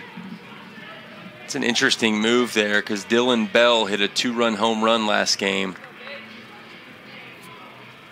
And he hit one deep to the wall to end the fourth, but it shows in a pitcher's duel, 1 run could be the difference. Yep, and especially what Tier and Bell, the next 2 hitters for Nichols, have been able to do. It scored an infield hit for Bell, who departs this game to make way for the pinch runner, Champ Davison. That's complete confidence in your 8 and 9 hitters. Gage Tier at the plate, especially with 1 out. Maybe with no outs, it's more of an easy decision. But yeah, if you're thinking about getting the bunt down, get him over to second as fast as he can, and next thing you know, you've got a runner in scoring position with 1 out. He's not in scoring position right now, and you've already pulled Bell's bat out of the lineup. Nice job behind the plate. Kelsey Richard has been smooth the entire game.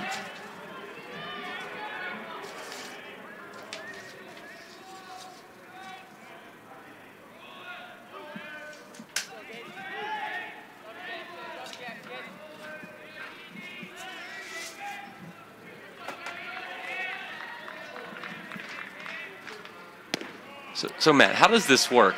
So Northwestern looks like they have 1 player out in their bullpen.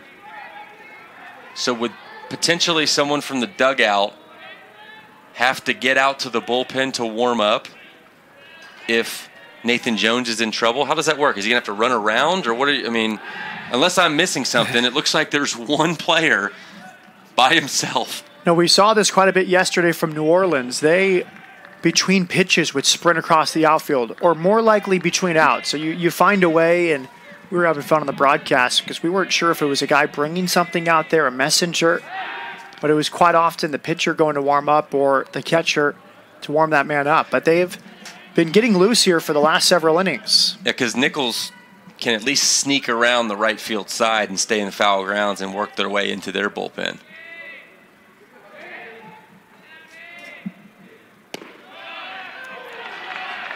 Champ Davison, by the way, the pinch runner, yet to try to steal a base this year. 41 steals all season and 73 attempts for Nichols. It was a big pitch by Nathan Jones. Potentially could have been a 3-0 count for Tier. Now at 2-1.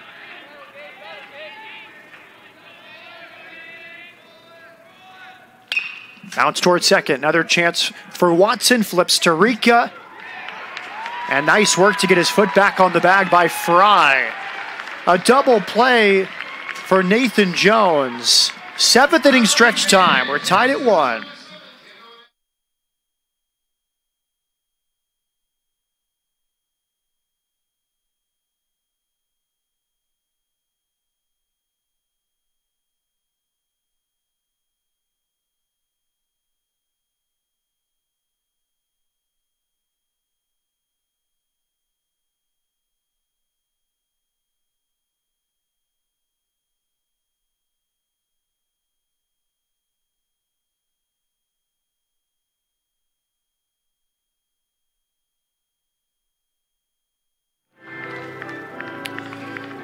The fans stretching here at the 7th inning stretch.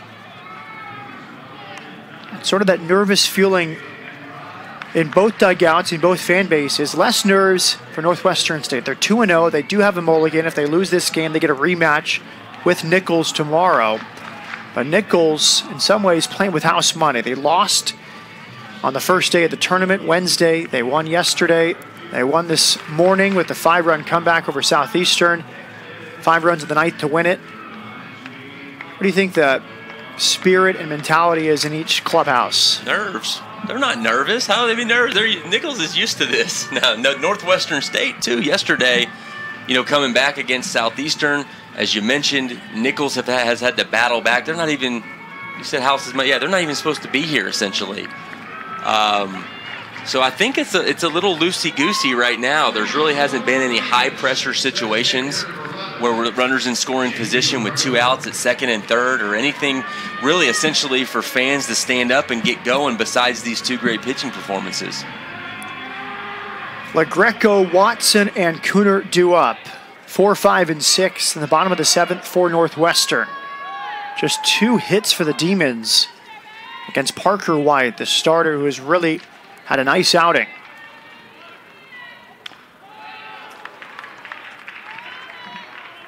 That's right, White through 6 has already lowered his ERA from 4.5 to 4.21 just in this game. See if he can get it under the 3 mark.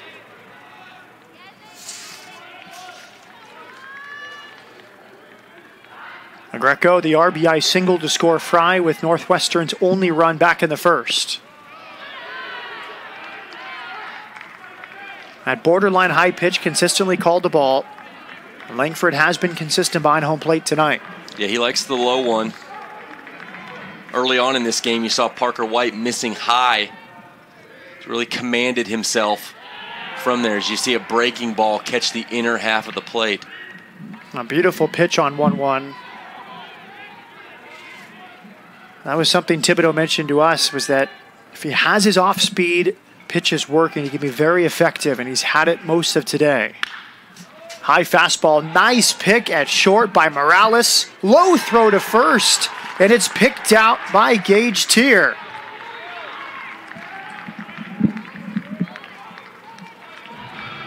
Those were 2 phenomenal plays right there. Not easy at all, as you see it right here.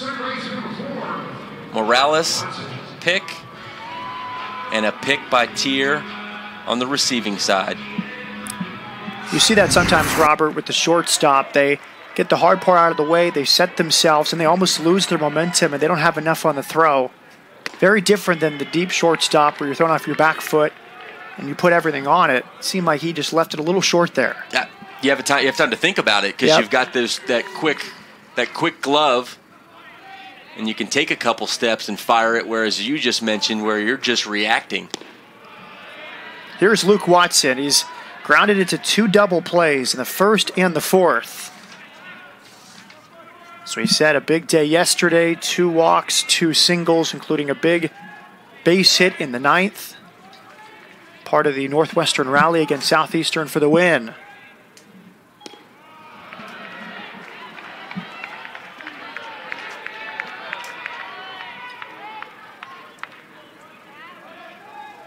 Watching Luke Watson stand, you can tell a lot by a hitter by the way they stand in the batter's box.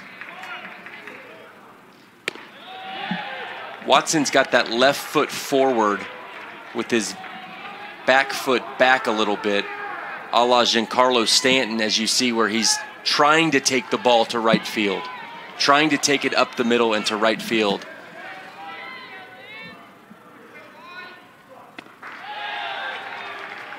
That's the pitch right there.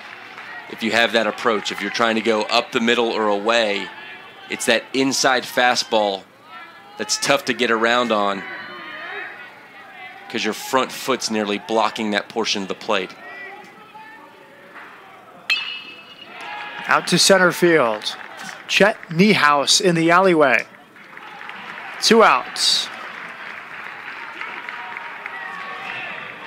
Activity continuing in the bullpen, Robert. It's Christian Ballinger, the big right-hander, a senior, getting loose.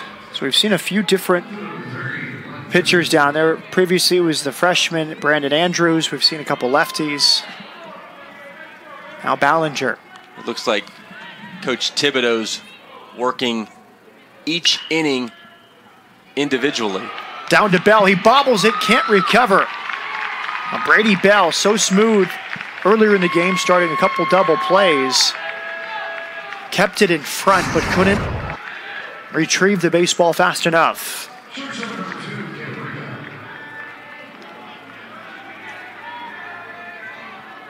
As you mentioned, a few different relievers taking the mound out there in right field for Nichols. Probably had to change their roles in each pitcher. Every inning, Parker White has stayed out there. Kunert will be lifted for a pinch runner. Boy, no matter what happens in this game, whichever team wins, they've saved pitching. On Nichols' side, a team that has played another game, one more game than Northwestern. So far, they've saved pitchers by this performance from Parker White. Larson Fontenot in to run. He came in yesterday and scored the go-ahead run in the 9th inning against Southeastern. So pinch ran for LaGreco. White starts off Rico with the fastball. 0-1.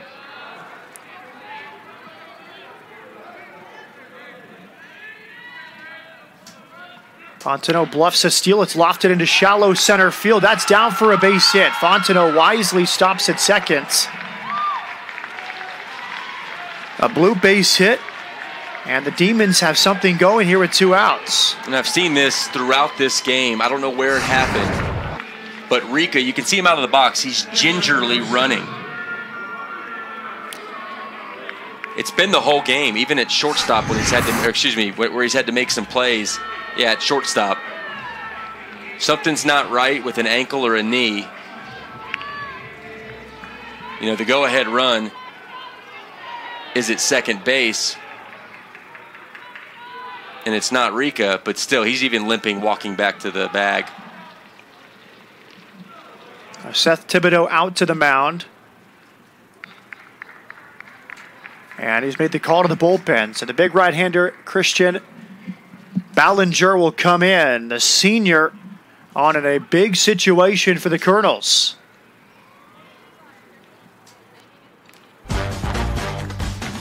Two on with 2 out.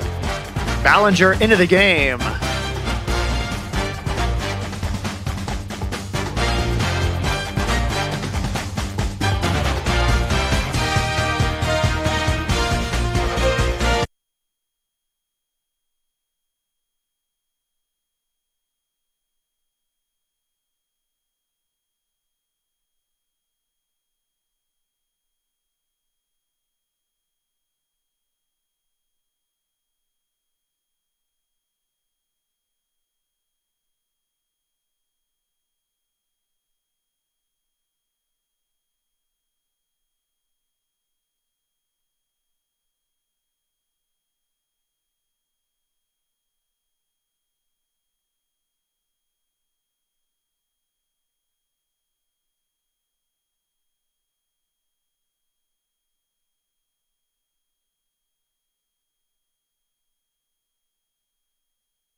The senior into the game with 2 outs in the bottom of the 7th.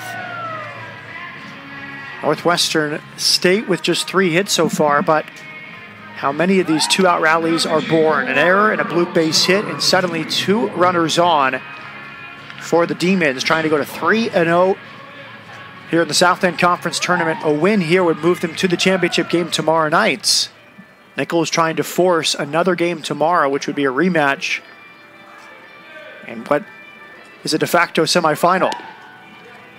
Yeah, and if Nichols is able to force another game, It's going to put strain on the team in the championship game. Instead of being able to rest the entire Saturday heading into the title game that evening, you're playing another early game, getting up early, playing a 9 o'clock game, using more pitchers, and having to come back at 6. Ballinger is a useful piece in the bullpen. He has appeared 36 times, including today, and 66 pitches, so nearly 2 innings per outing, a 4.64 ERA, about a hit per inning, 49 strikeouts against 19 walks. Nichols throwing some more height out there at the mound. You come from a 6'6" Parker White to a 6'5" Christian Ballinger. Ballinger 2 innings on Wednesday in the first meeting with Southeastern, a 4-2 loss for Nichols that put him on the loser side of the bracket. Just 13 pitches, though, to get through those 2 innings 2 days ago. Kelsey Richard at the plate. Fastball stays high.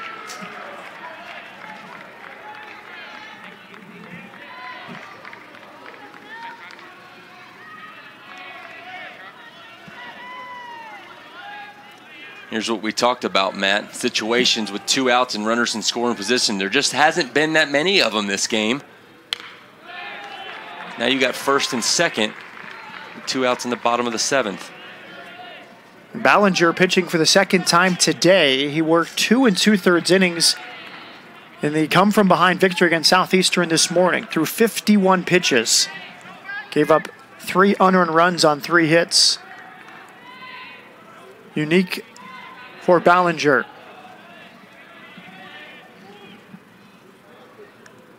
Yeah, that's interesting. He is a senior, so you could say this might be his very last day as a college baseball player if they don't win this game. And I'm sure it was a good conversation between him and Coach Thibodeau, and Ballinger said, I'm ready to go. 51 pitches this morning, and now into the game in a big spot. 2 on with 2 out and a 2-1 count for Richard. It'd be interesting if, you mentioned these lefties, possibly thinking that Parker White wasn't going to get into the 7th inning with 2 outs, because this, obviously is a situation for Ballinger and maybe not those lefties. Sam Taylor's on deck. So you hear the fans yell in the background, make it be 1 spot. There's no doubt this is 3-1. It's got to be your pitch.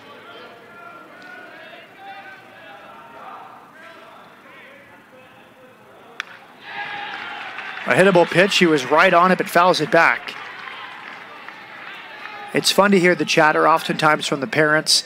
It has to be succinct. You're at least 100 feet away from the player on the field. It needs to be crystal clear.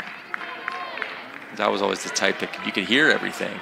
It's there. You got those rabbit ears, so to speak, as those umpires can turn around and hear something that they don't like. The biggest pitch of this game forthcoming. The runners will be off on this 3-2 pitch. We saw Richard choked up on the bat. He fouled it off. Yeah, he had a hit last at bat, kept that inning alive to set the table for Northwestern at the top of the lineup, which they weren't able to do anything. So he's familiar with getting on base. We'll see if he can come through here in a big spot with a full count. An error against Bell and a bloop base hit, both with 2 outs. Set up this opportunity for Kelsey Richard.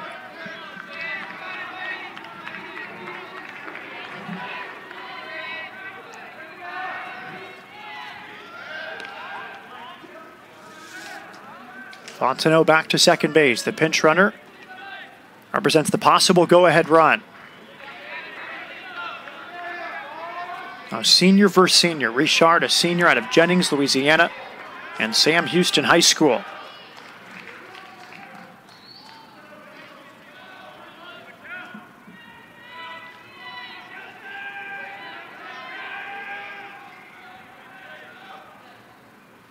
And time called. You remember, if Richard's able to put something into the gaps.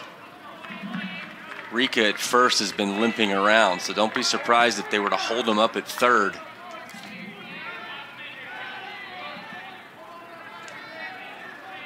Freshman pinch runner leads from second. Rika leads from first. They take off. The pitch lifted out to right field. Backtracking is Smith, and he makes the catch. Nice work out of the bullpen. Christian Ballinger, pitching for the second time today, gets the final out. 7 in the books, 1-1.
Those clouds are looming, and the wind picking up a bit in right center.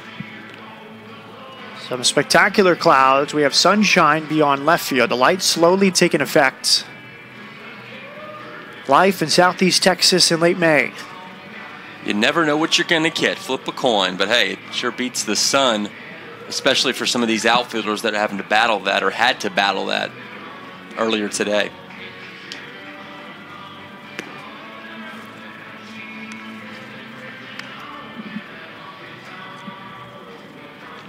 Brady Bell going to lead it off for Nichols. I'm talking to Coach Thibodeau before the game. Talked about Bell being that 9-hole hitter, or put in the 9-hole, as you mentioned, Matt, double leadoff. This isn't your average leadoff hitter hitting .325 on the season. A couple home runs, 25 RBIs. But he mentioned the fact that what's propelled him to have this season is what he did last summer when the Jayhawk League, played for Kane County, led the team in hitting. We're talking Wood Bat League, where these guys are really trained and tuned to hit the ball on the screws of the bat. Your room for error with the wood bat is very small. Bell takes ball 1. A single. Ball 2, I beg your pardon. A single and a fly ball his first 2 trips. There's a rope into right, and that's down for extra bases. Bell digging for second. Problem in the corner from Smith, and Bell will stop at second. Smith got to it quickly, but it's a leadoff double from the number 9 hitter, Brady Bell. Yeah, and you mentioned that earlier in the broadcast. Double leadoff, and this is the situation right here where that comes into play. You have your double leadoff, your .325 hitter, on second base now with no outs, with Ethan Valdez up. And again, his job's just to get him to third base.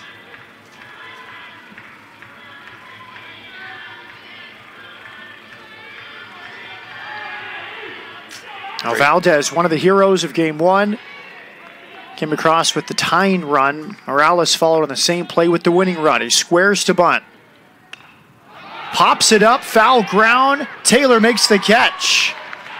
And Taylor was alert. He immediately looked towards third, and help from a teammate, Rika, the shortstop, cover third. You never want to allow the opposition to tag up on a pop-up and foul ground on a bunt. Now, and Jones did a phenomenal job there. When you know the hitter's going to square around to bunt, the higher you work in the zone, the more difficult it is for the batter to get that ball down, and that's exactly what happened right there with Valdez. Elevated pitch. He went up with the bunt. and resulting in out number 1. Here's Joey Morales.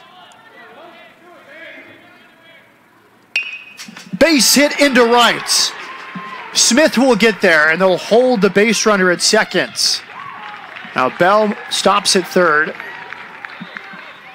First pitch swinging, Morales comes up with the base hit, and now Nichols first and third with only 1 out. Yeah, and they weren't going to test Tyler Smith's arm right here as you see this. It wasn't going to be even close at the plate as they cut that off. Great route from Smith. He got to it quickly and had momentum coming to home plate. He did. It's interesting to see how you're gonna play the infield here with first and third. As Bobby Barbier goes to the mound for the Demons. The reason I say this is because typically you would say, we're going to play corners in, and we're going to play double play depth for the middle of the infield. But with that being said, you got Nihas batting, and he's a lefty. So he's already has an advantage versus a right-hander to be closer to first base. So it'll be interesting to see if they play the middle infield, kind of a tweener, in between in and double play depth, where they can make their choice themselves. Well, I wish we had a picture of the reaction from Jones on the mound. We're going to have a weather delay here, and Jones so disappointed he can't try to get out of this jam himself. This could be the end of the line for him. We'll see how long this delay is, but once the umpires came over and told him, it was a look of dejection. He sort of bent back in frustration, but it shows the competitive level of Jones that he, as we might see a look at it. Here is him learning that there's going to be a weather delay. Watch this. He wants to play. He's staying on the mound. You're going to have to drag him off. Well, what that means is he's got 86 pitches. Here you are in the 8th inning. It's going to depend on a time frame of this possible delay if he comes back out there. Because it's one thing for starting a guy after he's thrown a couple pitches, but he's thrown 86. This is arguably might have been his last pitch there. Yeah, great pictures from our crew. One of the beautiful things about college baseball, every moment is so big for these student athletes. Jones, a junior. Conceivably, he'll have another opportunity next year or later in this tournament. This is just game number 3 for Northwestern State. If they do not win this game, they have an opportunity to rematch with Nichols tomorrow. But I'd imagine this is rain expected or lightning in the area, as they have not tried to play through this. But there's player safety you have to keep in mind, and also the integrity of the game and trying to find the right spot to put a respite on the game. Now, you mentioned it. It's college baseball. You're swinging aluminum bats. Anything in the area or near the area, they're going to pull people. They're going to pull the players off the field, and that's what they're doing here. Although it does kind of look like it might, I'm not a meteorologist or weathercaster. It's interesting to see if it's just going to hover and then move.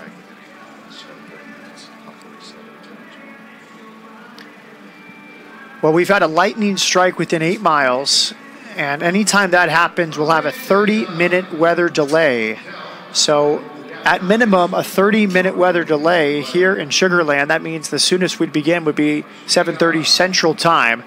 But don't go too far away. 1-1 and a weather delay. We'll be back with news as it becomes available.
Welcome back, Constellation Field. It's a Southland Conference tournament. After a weather delay, we are set to resume. Reed Michel is on to pitch out of the bullpen.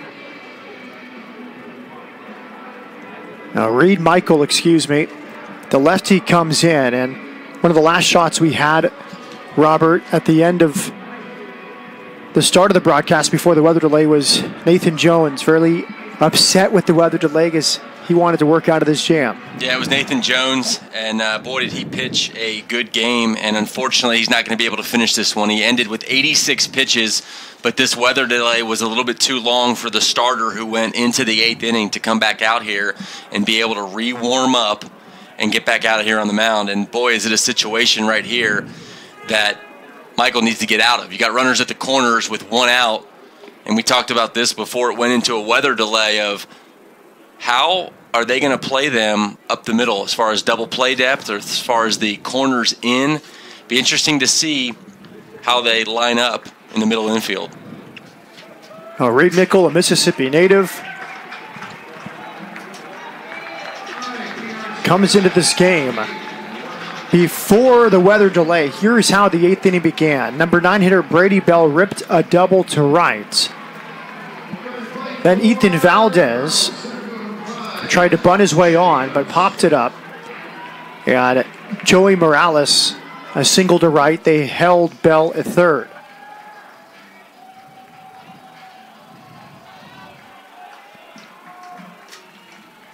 First and third, one out. Niehaus at the plate. First pitch in the dirt, and now will allow the back base runner to take second. Morales takes a free 90 feet. Alert base running right after the resumption. Yeah, absolutely. So that actually, no harm, no foul there for Nichols, because now there's a base open, for the Demons. There's a base open now, so if he wants to pitch around Niehaus, he can and still have a double play opportunity with Noth coming up.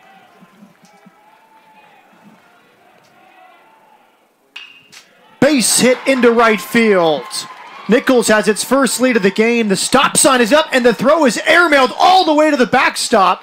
Luckily for Northwestern State, Morales held at third, but it does allow Niehaus to take seconds. 2-1 Nichols. Yeah, that could have ricocheted far off the padding back here, but a friendly bounce only allowed one run to score. We complimented Tyler Smith how he got to the ball so quickly before the weather delay. Took a perfect route, had a nice throw on line. This was a very different throw. Maybe overamped after the weather delay. No doubt. He definitely airmailed that one.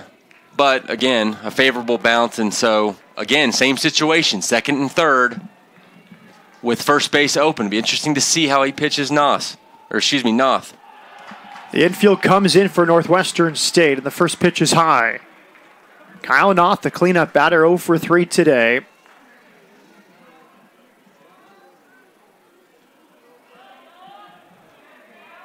Morales, the runner at third. Niehaus at second. Just low. It's that low strike we saw called earlier.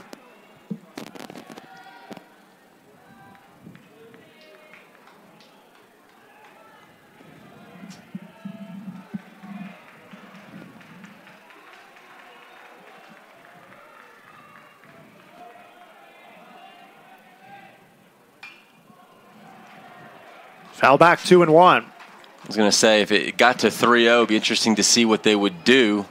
Now you're still at a hitter-friendly count. He's eyeing some signs down there. Interesting to see how Northwestern pitches with this base open. You want to be a little careful because you do have runners in scoring position. Good pitch, right over the outside. Yep, nibbling on the outer half right there. Couldn't have done much with that as far as the hitter's count. Now you're in defense mode. You see the pitch here. Not anything Noth could do. Good eye to lay off of it, but now it's going to be anything close. And Robert, that's where the pitcher's rewarded. The catcher set the target, he hit it. It's a borderline pitch, and oftentimes the umpire will give you that pitch if you hit the glove. Yeah, and Richard was lined up in that position. Protecting, it's popped up behind third. Sam Taylor in foul ground, and the out is recorded. That's a huge out right there, because less than 2 outs, again, you want a fly ball in the outfield to get this runner home. If they can get out of this with just 1 run, here we are into the 8th and 9th, and it's going to be anyone's ball game.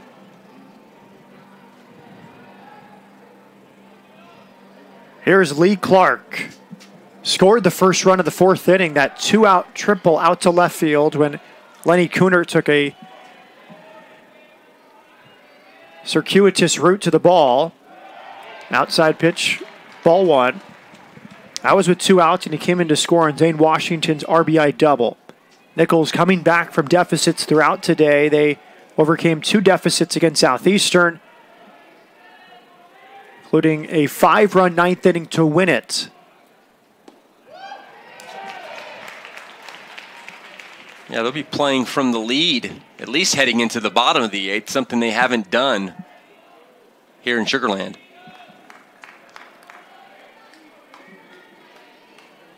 One ball, 1 strike. 2 in scoring position for Clark. Mickle trying to get out of the inning. Now Zane Washington on deck. Niehaus with some big moments today. The RBI hit to give Nichols the lead. He was hit by a pitch in the 9th inning rally earlier today against Southeastern. That brought the bases loaded before Noth's fielder's choice brought in the 2 decisive runs. Good pitch there at 1-2. Didn't have to give him anything to hit, and he didn't. Another lefty-lefty matchup here. Looks like Washington, switch hitter, would be batting right here against Mickle if he were to bat. Clark lays off again, a right-handed pitcher up and working in the Northwestern State bullpen.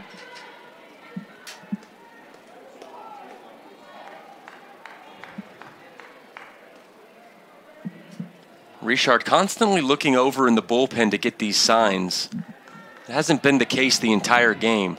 But again, there hasn't been people in scoring position the entire game. And that time he could not lay off. That sweeping breaking ball, Clark down on strikes. Mickle does a pretty good job. He gives up an RBI hit but retires the next 2.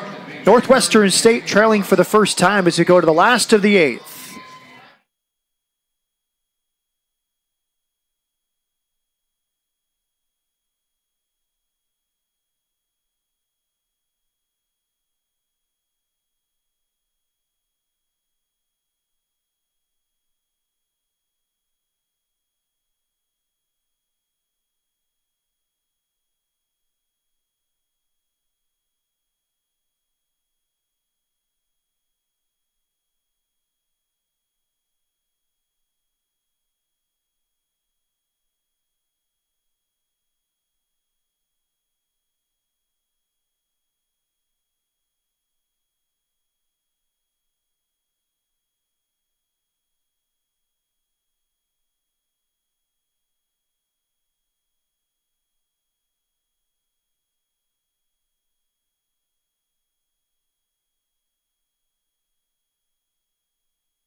A good look inside the Nichols dugout.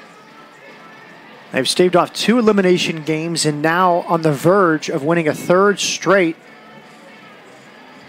which would force a rematch of this game tomorrow morning at 9 a.m. A new pitcher into the game. It's the lefty, Alex Ernestine.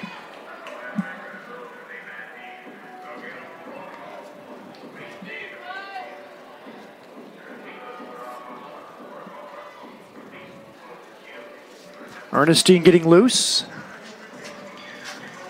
And they'll face 9, 1, and 2 in the order. Taylor, Adkins, and Fry due up. For Mickle to get out of that jam with just 1 run is a blessing. 1st and 3rd, 1 out. Base hit, then you have 2nd and 3rd with 1 out. You're able to get the pop-up. and then get out of that jam. That's huge to keep this at a one-run game.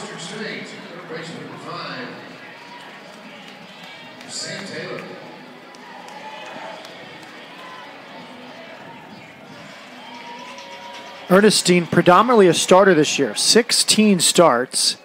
This is his second appearance out of the bullpen, an ERA of 5.59. Third baseman Bell is up. Strike one. You know, at this point, Matt, you're counting outs. You need 6 here. You've got a 1-run lead. Starter, reliever, closer, whoever can get those outs is who's going to be on the mound. And right now, Coach Thibodeau thinks Alex Ernestine can do that.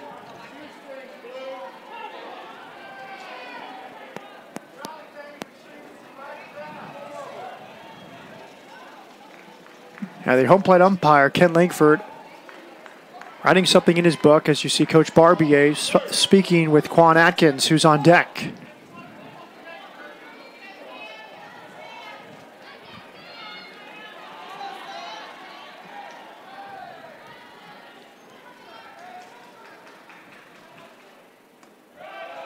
Down low. Interesting to see these at-bats from the Demons being down 1 run in the 8th here. You can see Taylor there kind of crowding the plate, really making Ernestine earn every strike. Out to left. Nice sliding grab by Lee Clark. 1 out.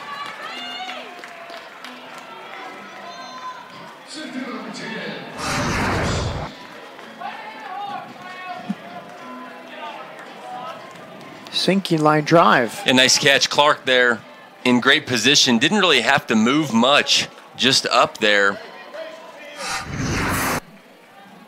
It's been a tough day for left fielders, but not Clark there.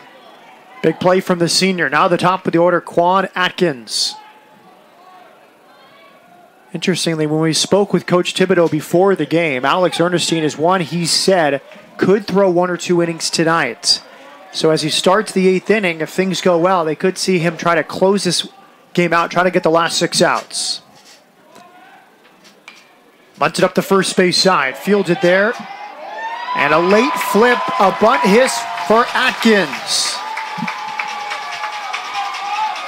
You know, I talked about this earlier when Nathan Jones was pitching, and even when Parker White was pitching. You need to change things up. You need to get these guys off the mound and making them feel uncomfortable. What a great spot to lay one down there, Atkins. And what he did there is he got Ernestine, who's falling off the mound towards third base. So he lays it down on the right side. So for the pitcher to actually field that ball is going to be difficult. The only guy that could get that, you know, is the first baseman, Gage Tier, and Quan Atkins just too fast. Now it's David Fry. Pitch runs inside. Now you saw the glance from Gage Tier as he thought about tagging him, but just too fast. And the second baseman, Valdez, was late to cover first base. Fry, the conference player of the year, bounced into a double play in the 3rd, hit into the shift in the 6th, the ground out to short, walked and scored in the 1st. Foul back. Yeah, big-time hitter in a big-time spot right here. Are they going to give Atkins the green light, though, to get in scoring position?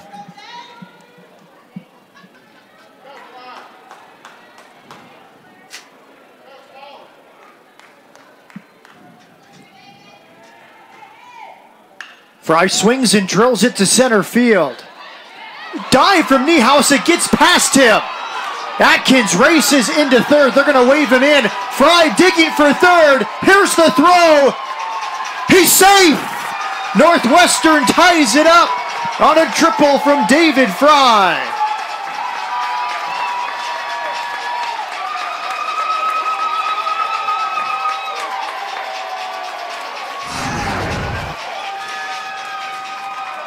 Fry gets something over the middle portion of the plate right there. And Niehaus thought he had it there and just gets by him. And Adkins scores. And now you got another runner in scoring position, and all you need is a sac fly. Yeah, based off Chet Niehaus's reaction, it seemed like he thought he should have caught that. Yeah, he wasn't charging too fast, so it almost looked like he thought he had it, and then it was a late adjustment that he had to make a diving play at it. Interesting. Now Barbier now out to talk with the home plate umpire Ken Langford. Curious what this discussion is about. Did you see anything on that? And now Barbier going back to the dugout, a sarcastic motion as he walked back towards the third base dugout.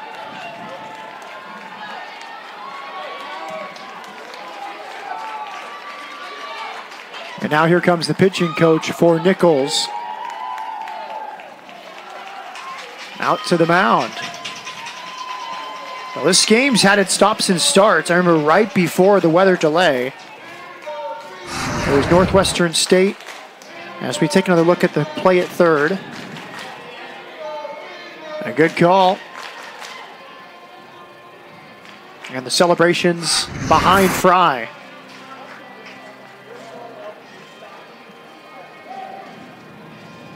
You a rip leader, Robert? No, I'm not. I can only imagine him telling him that if you don't get ahead in the count right now against Smith, it's okay. You can put him on first, and we can play for the double play. So he's going to be really careful on how he pitches Smith, the 3-hole hitter. But then again, you have J.P. LaGreco waiting on deck. So either way, pick your poison. It's either going to be the 3-hole hitter or the 4-hole hitter. So I can imagine him attacking him early, and if he gets down in the count 2-0, maybe just putting him on. Zach Butler, the pitching coach, back to the dugout. Fry with another big hit. He had the double that started the rally in the 9th inning yesterday against Southeastern. The double that began the winning rally for Northwestern State. He comes up with the RBI triple, which ties the game here in the bottom of the 8th. Infield is in. Tyler Smith at the plate. As you can hear the fans yelling, patience to the batter.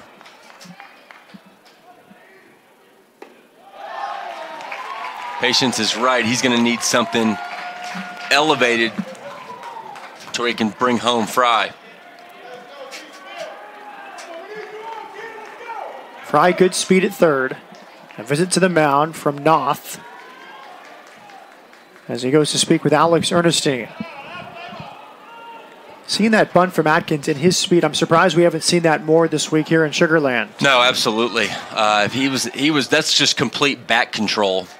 He was able to put that ball where he wanted it, dragged it down the first, and had that beat out by at least 3 steps.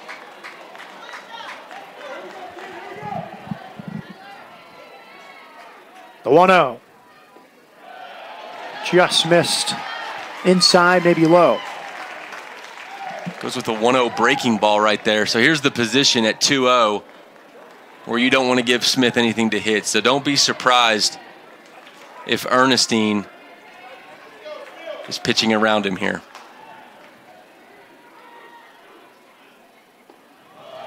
Similar spot. 3-0. And that would set up a possible double play with J.P. LaGreco coming up. Double plays have been a friend for Nichols today. In the first 4 innings, they turned 3 double plays on defense.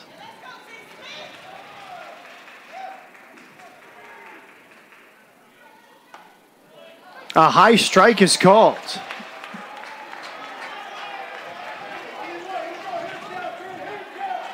Smith did not like that call. Yeah, no, it was something Smith couldn't do anything with it. So now here at 3-1.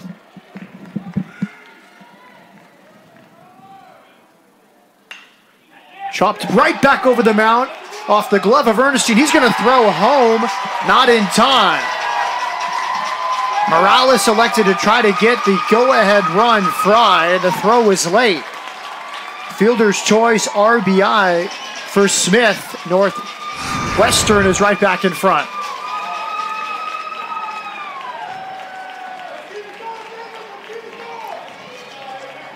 Yeah, just off of Ernestine's glove. It's a tough play because he couldn't really tell where the runner was because his back was to the runner as he was fielding the ball and turning around. That's a tough play, so they weren't able to get it out, but now they have double play depth. But here they are trailing again, going to be trailing heading into the 9th inning. Let's stay. We'll talk strategy. Plenty of time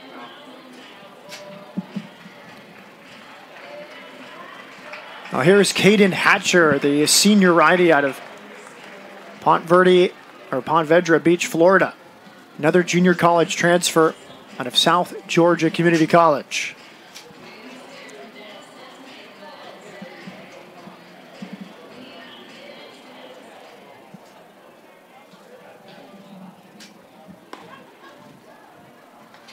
Hatcher, not one of the pitchers that Coach Thibodeau pinpointed when we asked him before the game who he might go with.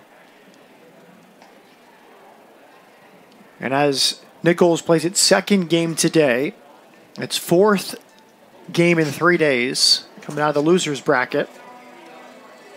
It really is sometimes a coin flip on what you're going to get out of these pitchers as they battle fatigue and trying to win its 3rd straight elimination game. Yeah, there's no doubt at this point, ideally, if Hatcher can get him a ground ball, you can get out of this inning quickly.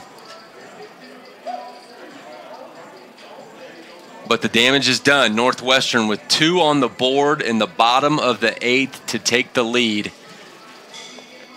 So it's 1-1 heading into this inning. Well, Hatcher started yesterday's game, the 10-4 victory, which eliminated McNeese. 8 innings, 1 run, 8 hits, a couple walks, 5 strikeouts, 130 pitches. Dominant performance for Hatcher. And now pitching the very next day. Another senior. After we saw Christian Bollinger pitch twice today, once in the morning game, 2 2/3, and come back before the weather delay. Great spot for LaGreco, who already has a hit today. Hatcher with that 3/4 arm slot release.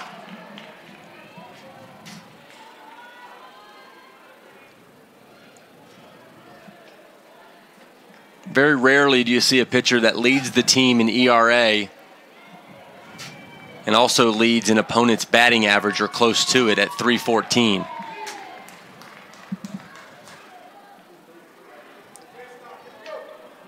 LaGreco drove in Fry with the game's first run in the first inning. Since then, he's walked and grounded to short. 2 runs in for Northwestern State. Just foul past third.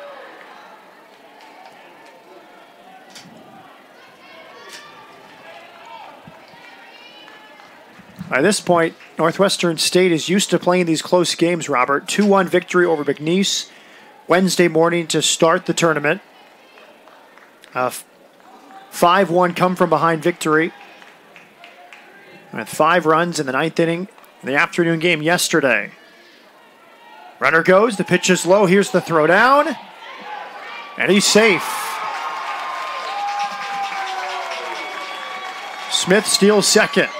Yeah, Matt, they didn't hold that lead for long. Taking that 2-1 advantage, it didn't take long for Northwestern State to tack on 2 more. But as you mentioned, this is familiar ground for Nichols. They almost seem comfortable heading into the 9th down. And Northwestern State, that 5-1 win, that was 1-1 going to the 9th. Or 1-0 Southeastern going to the 9th, excuse me. Before Northwestern State scored 5 runs in the 9th. So this is the 3rd straight close game for Northwestern State. A 1-1 victory on Wednesday. Losing going to the 9th yesterday, and a back-and-forth game here today. Yeah, you saw Hatcher just throw that slider there and get LaGreco swinging out of it. And interesting to see if he comes back with it right now. On appeal, no swing. And he did, and LaGreco laid off of it.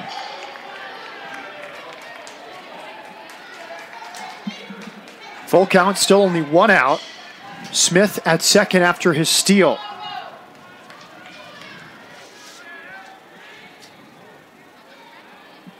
Fifth steal of the season for Tyler Smith.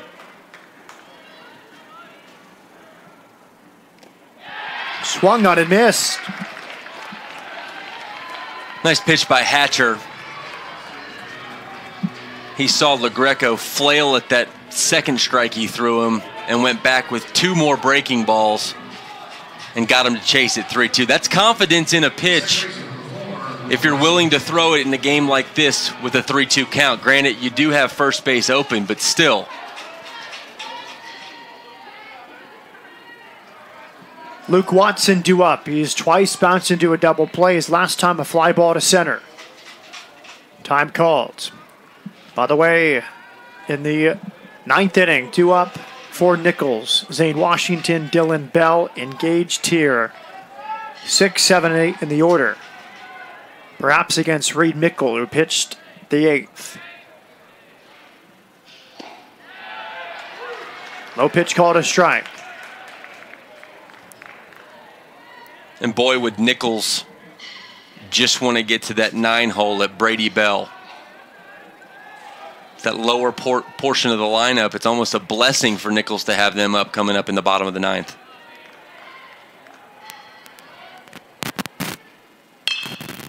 Sprayed foul right past the Nichols dugout.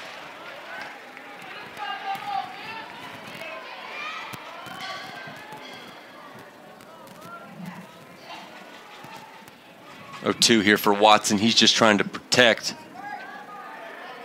while Hatcher's trying to get him to chase.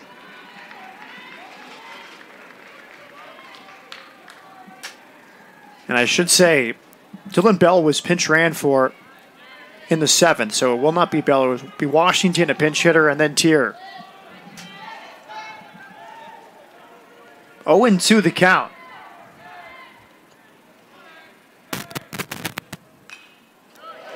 That was something we touched on.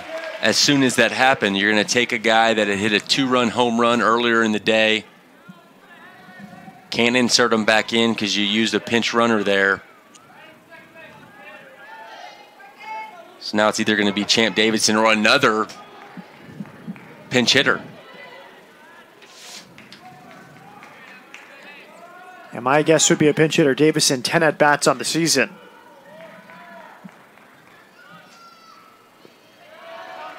He lays off 1-2.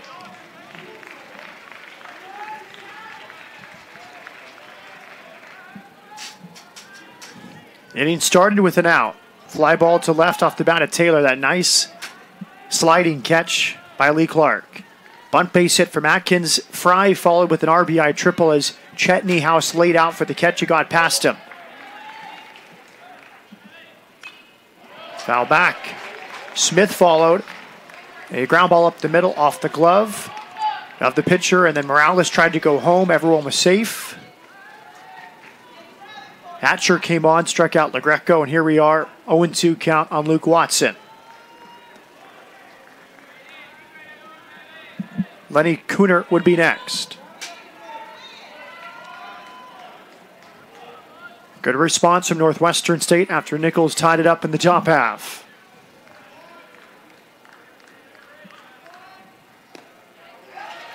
Outside. Hatcher really trying to get him to chase. Watson missed a breaking ball. Last pitch, and a fastball in the outer half here. Again, Barbier said, Watson a very, very disciplined hitter. And a right field, will there be a play? Very nearly for Tyler Smith. That was one of those tweeners, Matt. This place was filled out with fans over there running around trying to make catches. That would have been one of the ones, like a Steve Bartman style catch where you you lean over, but the right fielder has a play, but he doesn't. It's one of those in-betweeners. Zane Washington, the Nichols right fielder.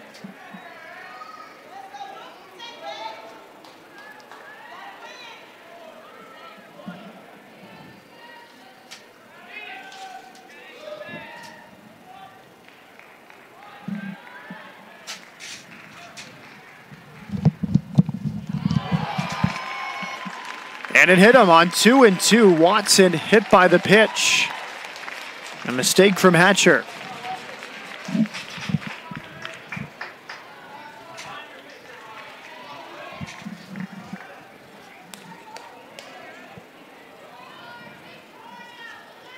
Now batting for the Demons, number 28, Carson Fontenot.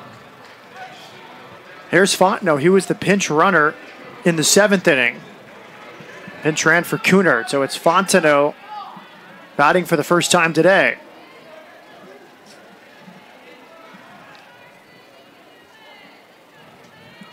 Two on with 2 out.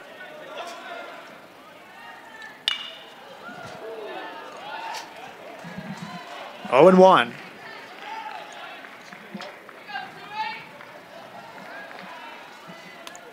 Our next broadcast is 30 to 40 minutes after the conclusion of this game. Undefeated New Orleans against Houston Baptist. It's an elimination game for Houston Baptist. They try to force a rematch of that game tomorrow.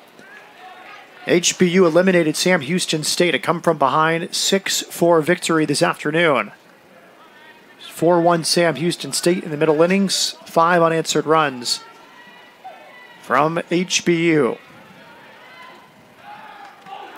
Pickoff play, very close, but he's called safe. Tyler Smith diving back into the bag, and he looks shaken up. Yeah, that looked, I was going to say his shoulder. Okay. And now, some words being exchanged.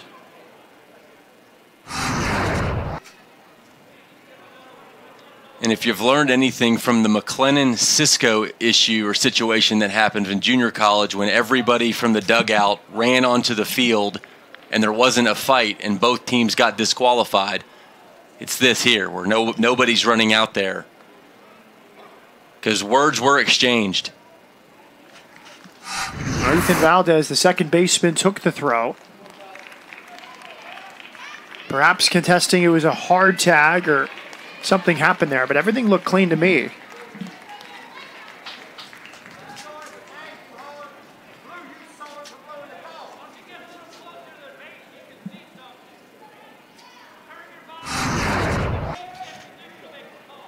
So now it's a break in the game as these teams talk things over. Good call? Yeah, I don't see a problem with that.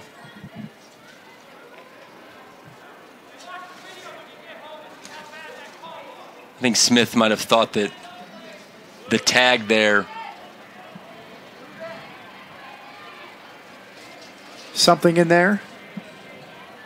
As you see, Valdez just put his hands up. So Smith clearly said something, didn't like the tag, the way it was put on. Now they're playing nice. Yeah, a bit of a timeout, if you will. This is something that's unique to college baseball, this little break. You would not see this break after that in Major League Baseball or minor league baseball, but it's sort of allowed in college. Count is 0-1 on Fontenot.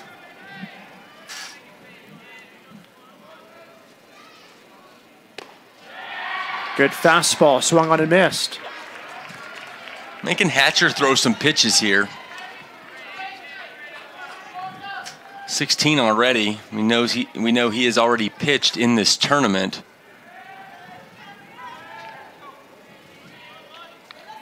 Fontenot this season, 5 hits and 21 at-bats.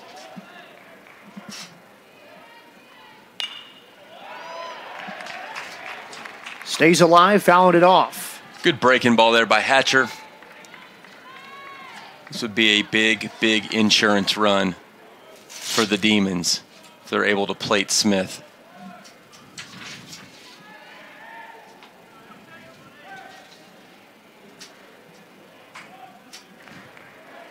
A long look in from Hatcher. Now to the plate. Out to right. Zane Washington underneath. He makes the catch. 2 runs for Northwestern State. They're 3 outs away from the championship game. Nichols looking for its second comeback of the day as we go to the 9th.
The 9th inning from Sugar Land. 3-2 Northwestern State, and Jose Vasquez is the new pitcher.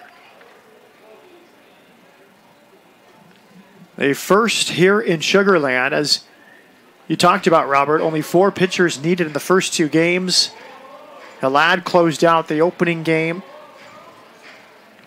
Igot closed out yesterday's game with 1 2/3 innings. So a fresh arm for the final 3 outs, and the Demons trying to book a place in tomorrow night's championship game. Yeah, Nathan Jones really setting the table for Northwestern State, as all their starters in this tournament so far. Now Vasquez trying to let the Demons sleep in tomorrow. If that's not enough incentive right there, I don't know what. Yeah, it's a much later night than they expected. The nightcap was supposed to start at 7. It's now going to start after 9:15. Now Vasquez very good this year. 3 saves. He leads Northwestern State. They sort of had a closer by committee. Halad with 2, Hodo with 2. Vasquez a 2.51 ERA. 29 strikeouts and 32 1/3 innings, just 27 hits allowed. So this is interesting because we talked about Washington being a switch hitter. He was ready to bat right-handed with Mickle on the mound. So now he's going to bat left, which he batted the entire game, which he shot a double down the left field line. And look for the bunt right here, because he can drag this down to first. And again, be in the right side of the batter's box a little bit quicker. First pitch is called a strike.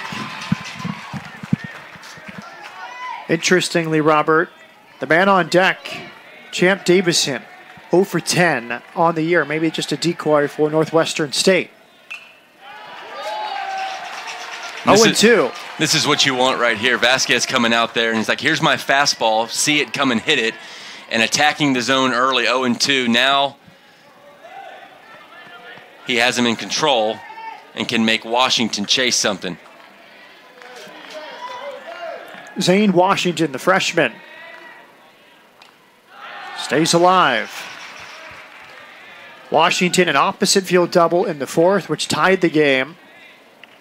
That was our score until the 8th, when Nichols took a brief 2-1 lead, but Northwestern State answered with 2 in the bottom half. That's where we stand. 3-2, top of the 9th. This game, a lengthy weather delay in the 8th inning as well.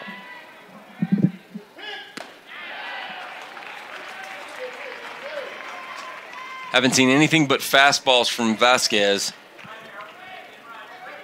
Probably setting up this 1-2 pitch.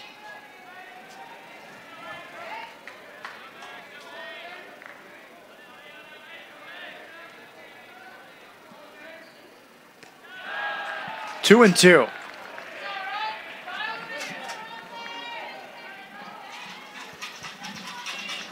Vasquez out of Cambridge, Ontario, and Grayson College.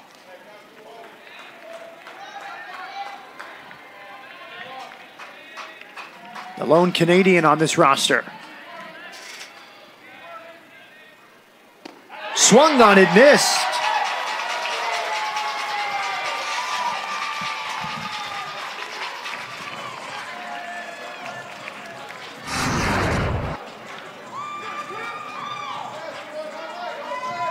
Breaking ball there. The pitch before that got away from him. Washington had just seen fastball, fastball, fastball.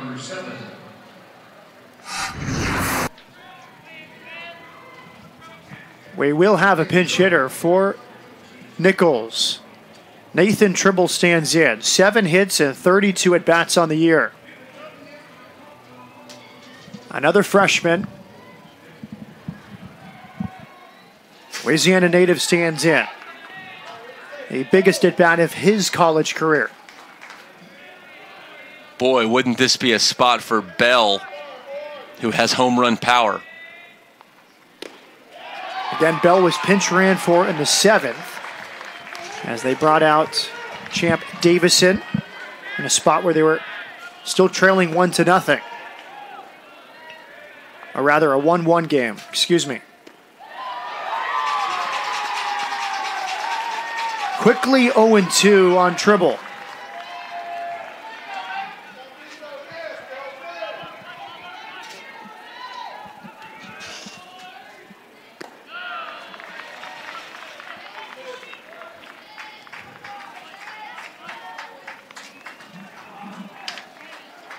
Is a very common word down there. You can say about anybody in the grocery store. 1-2 with 1 out. Just a bit low.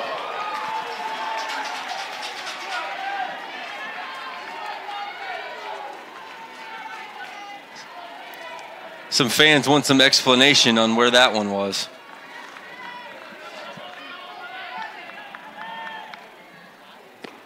Swung on it, missed.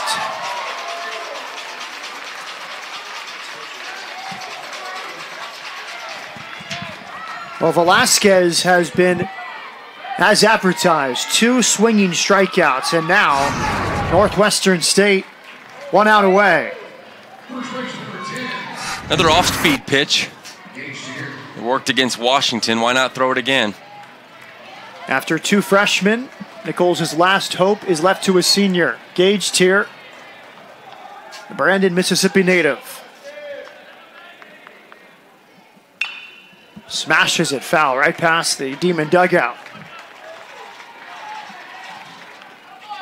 Gage Tier has doubled, grounded out, and bounced into a double play to end the 7th. If he can reach, Brady Bell on deck.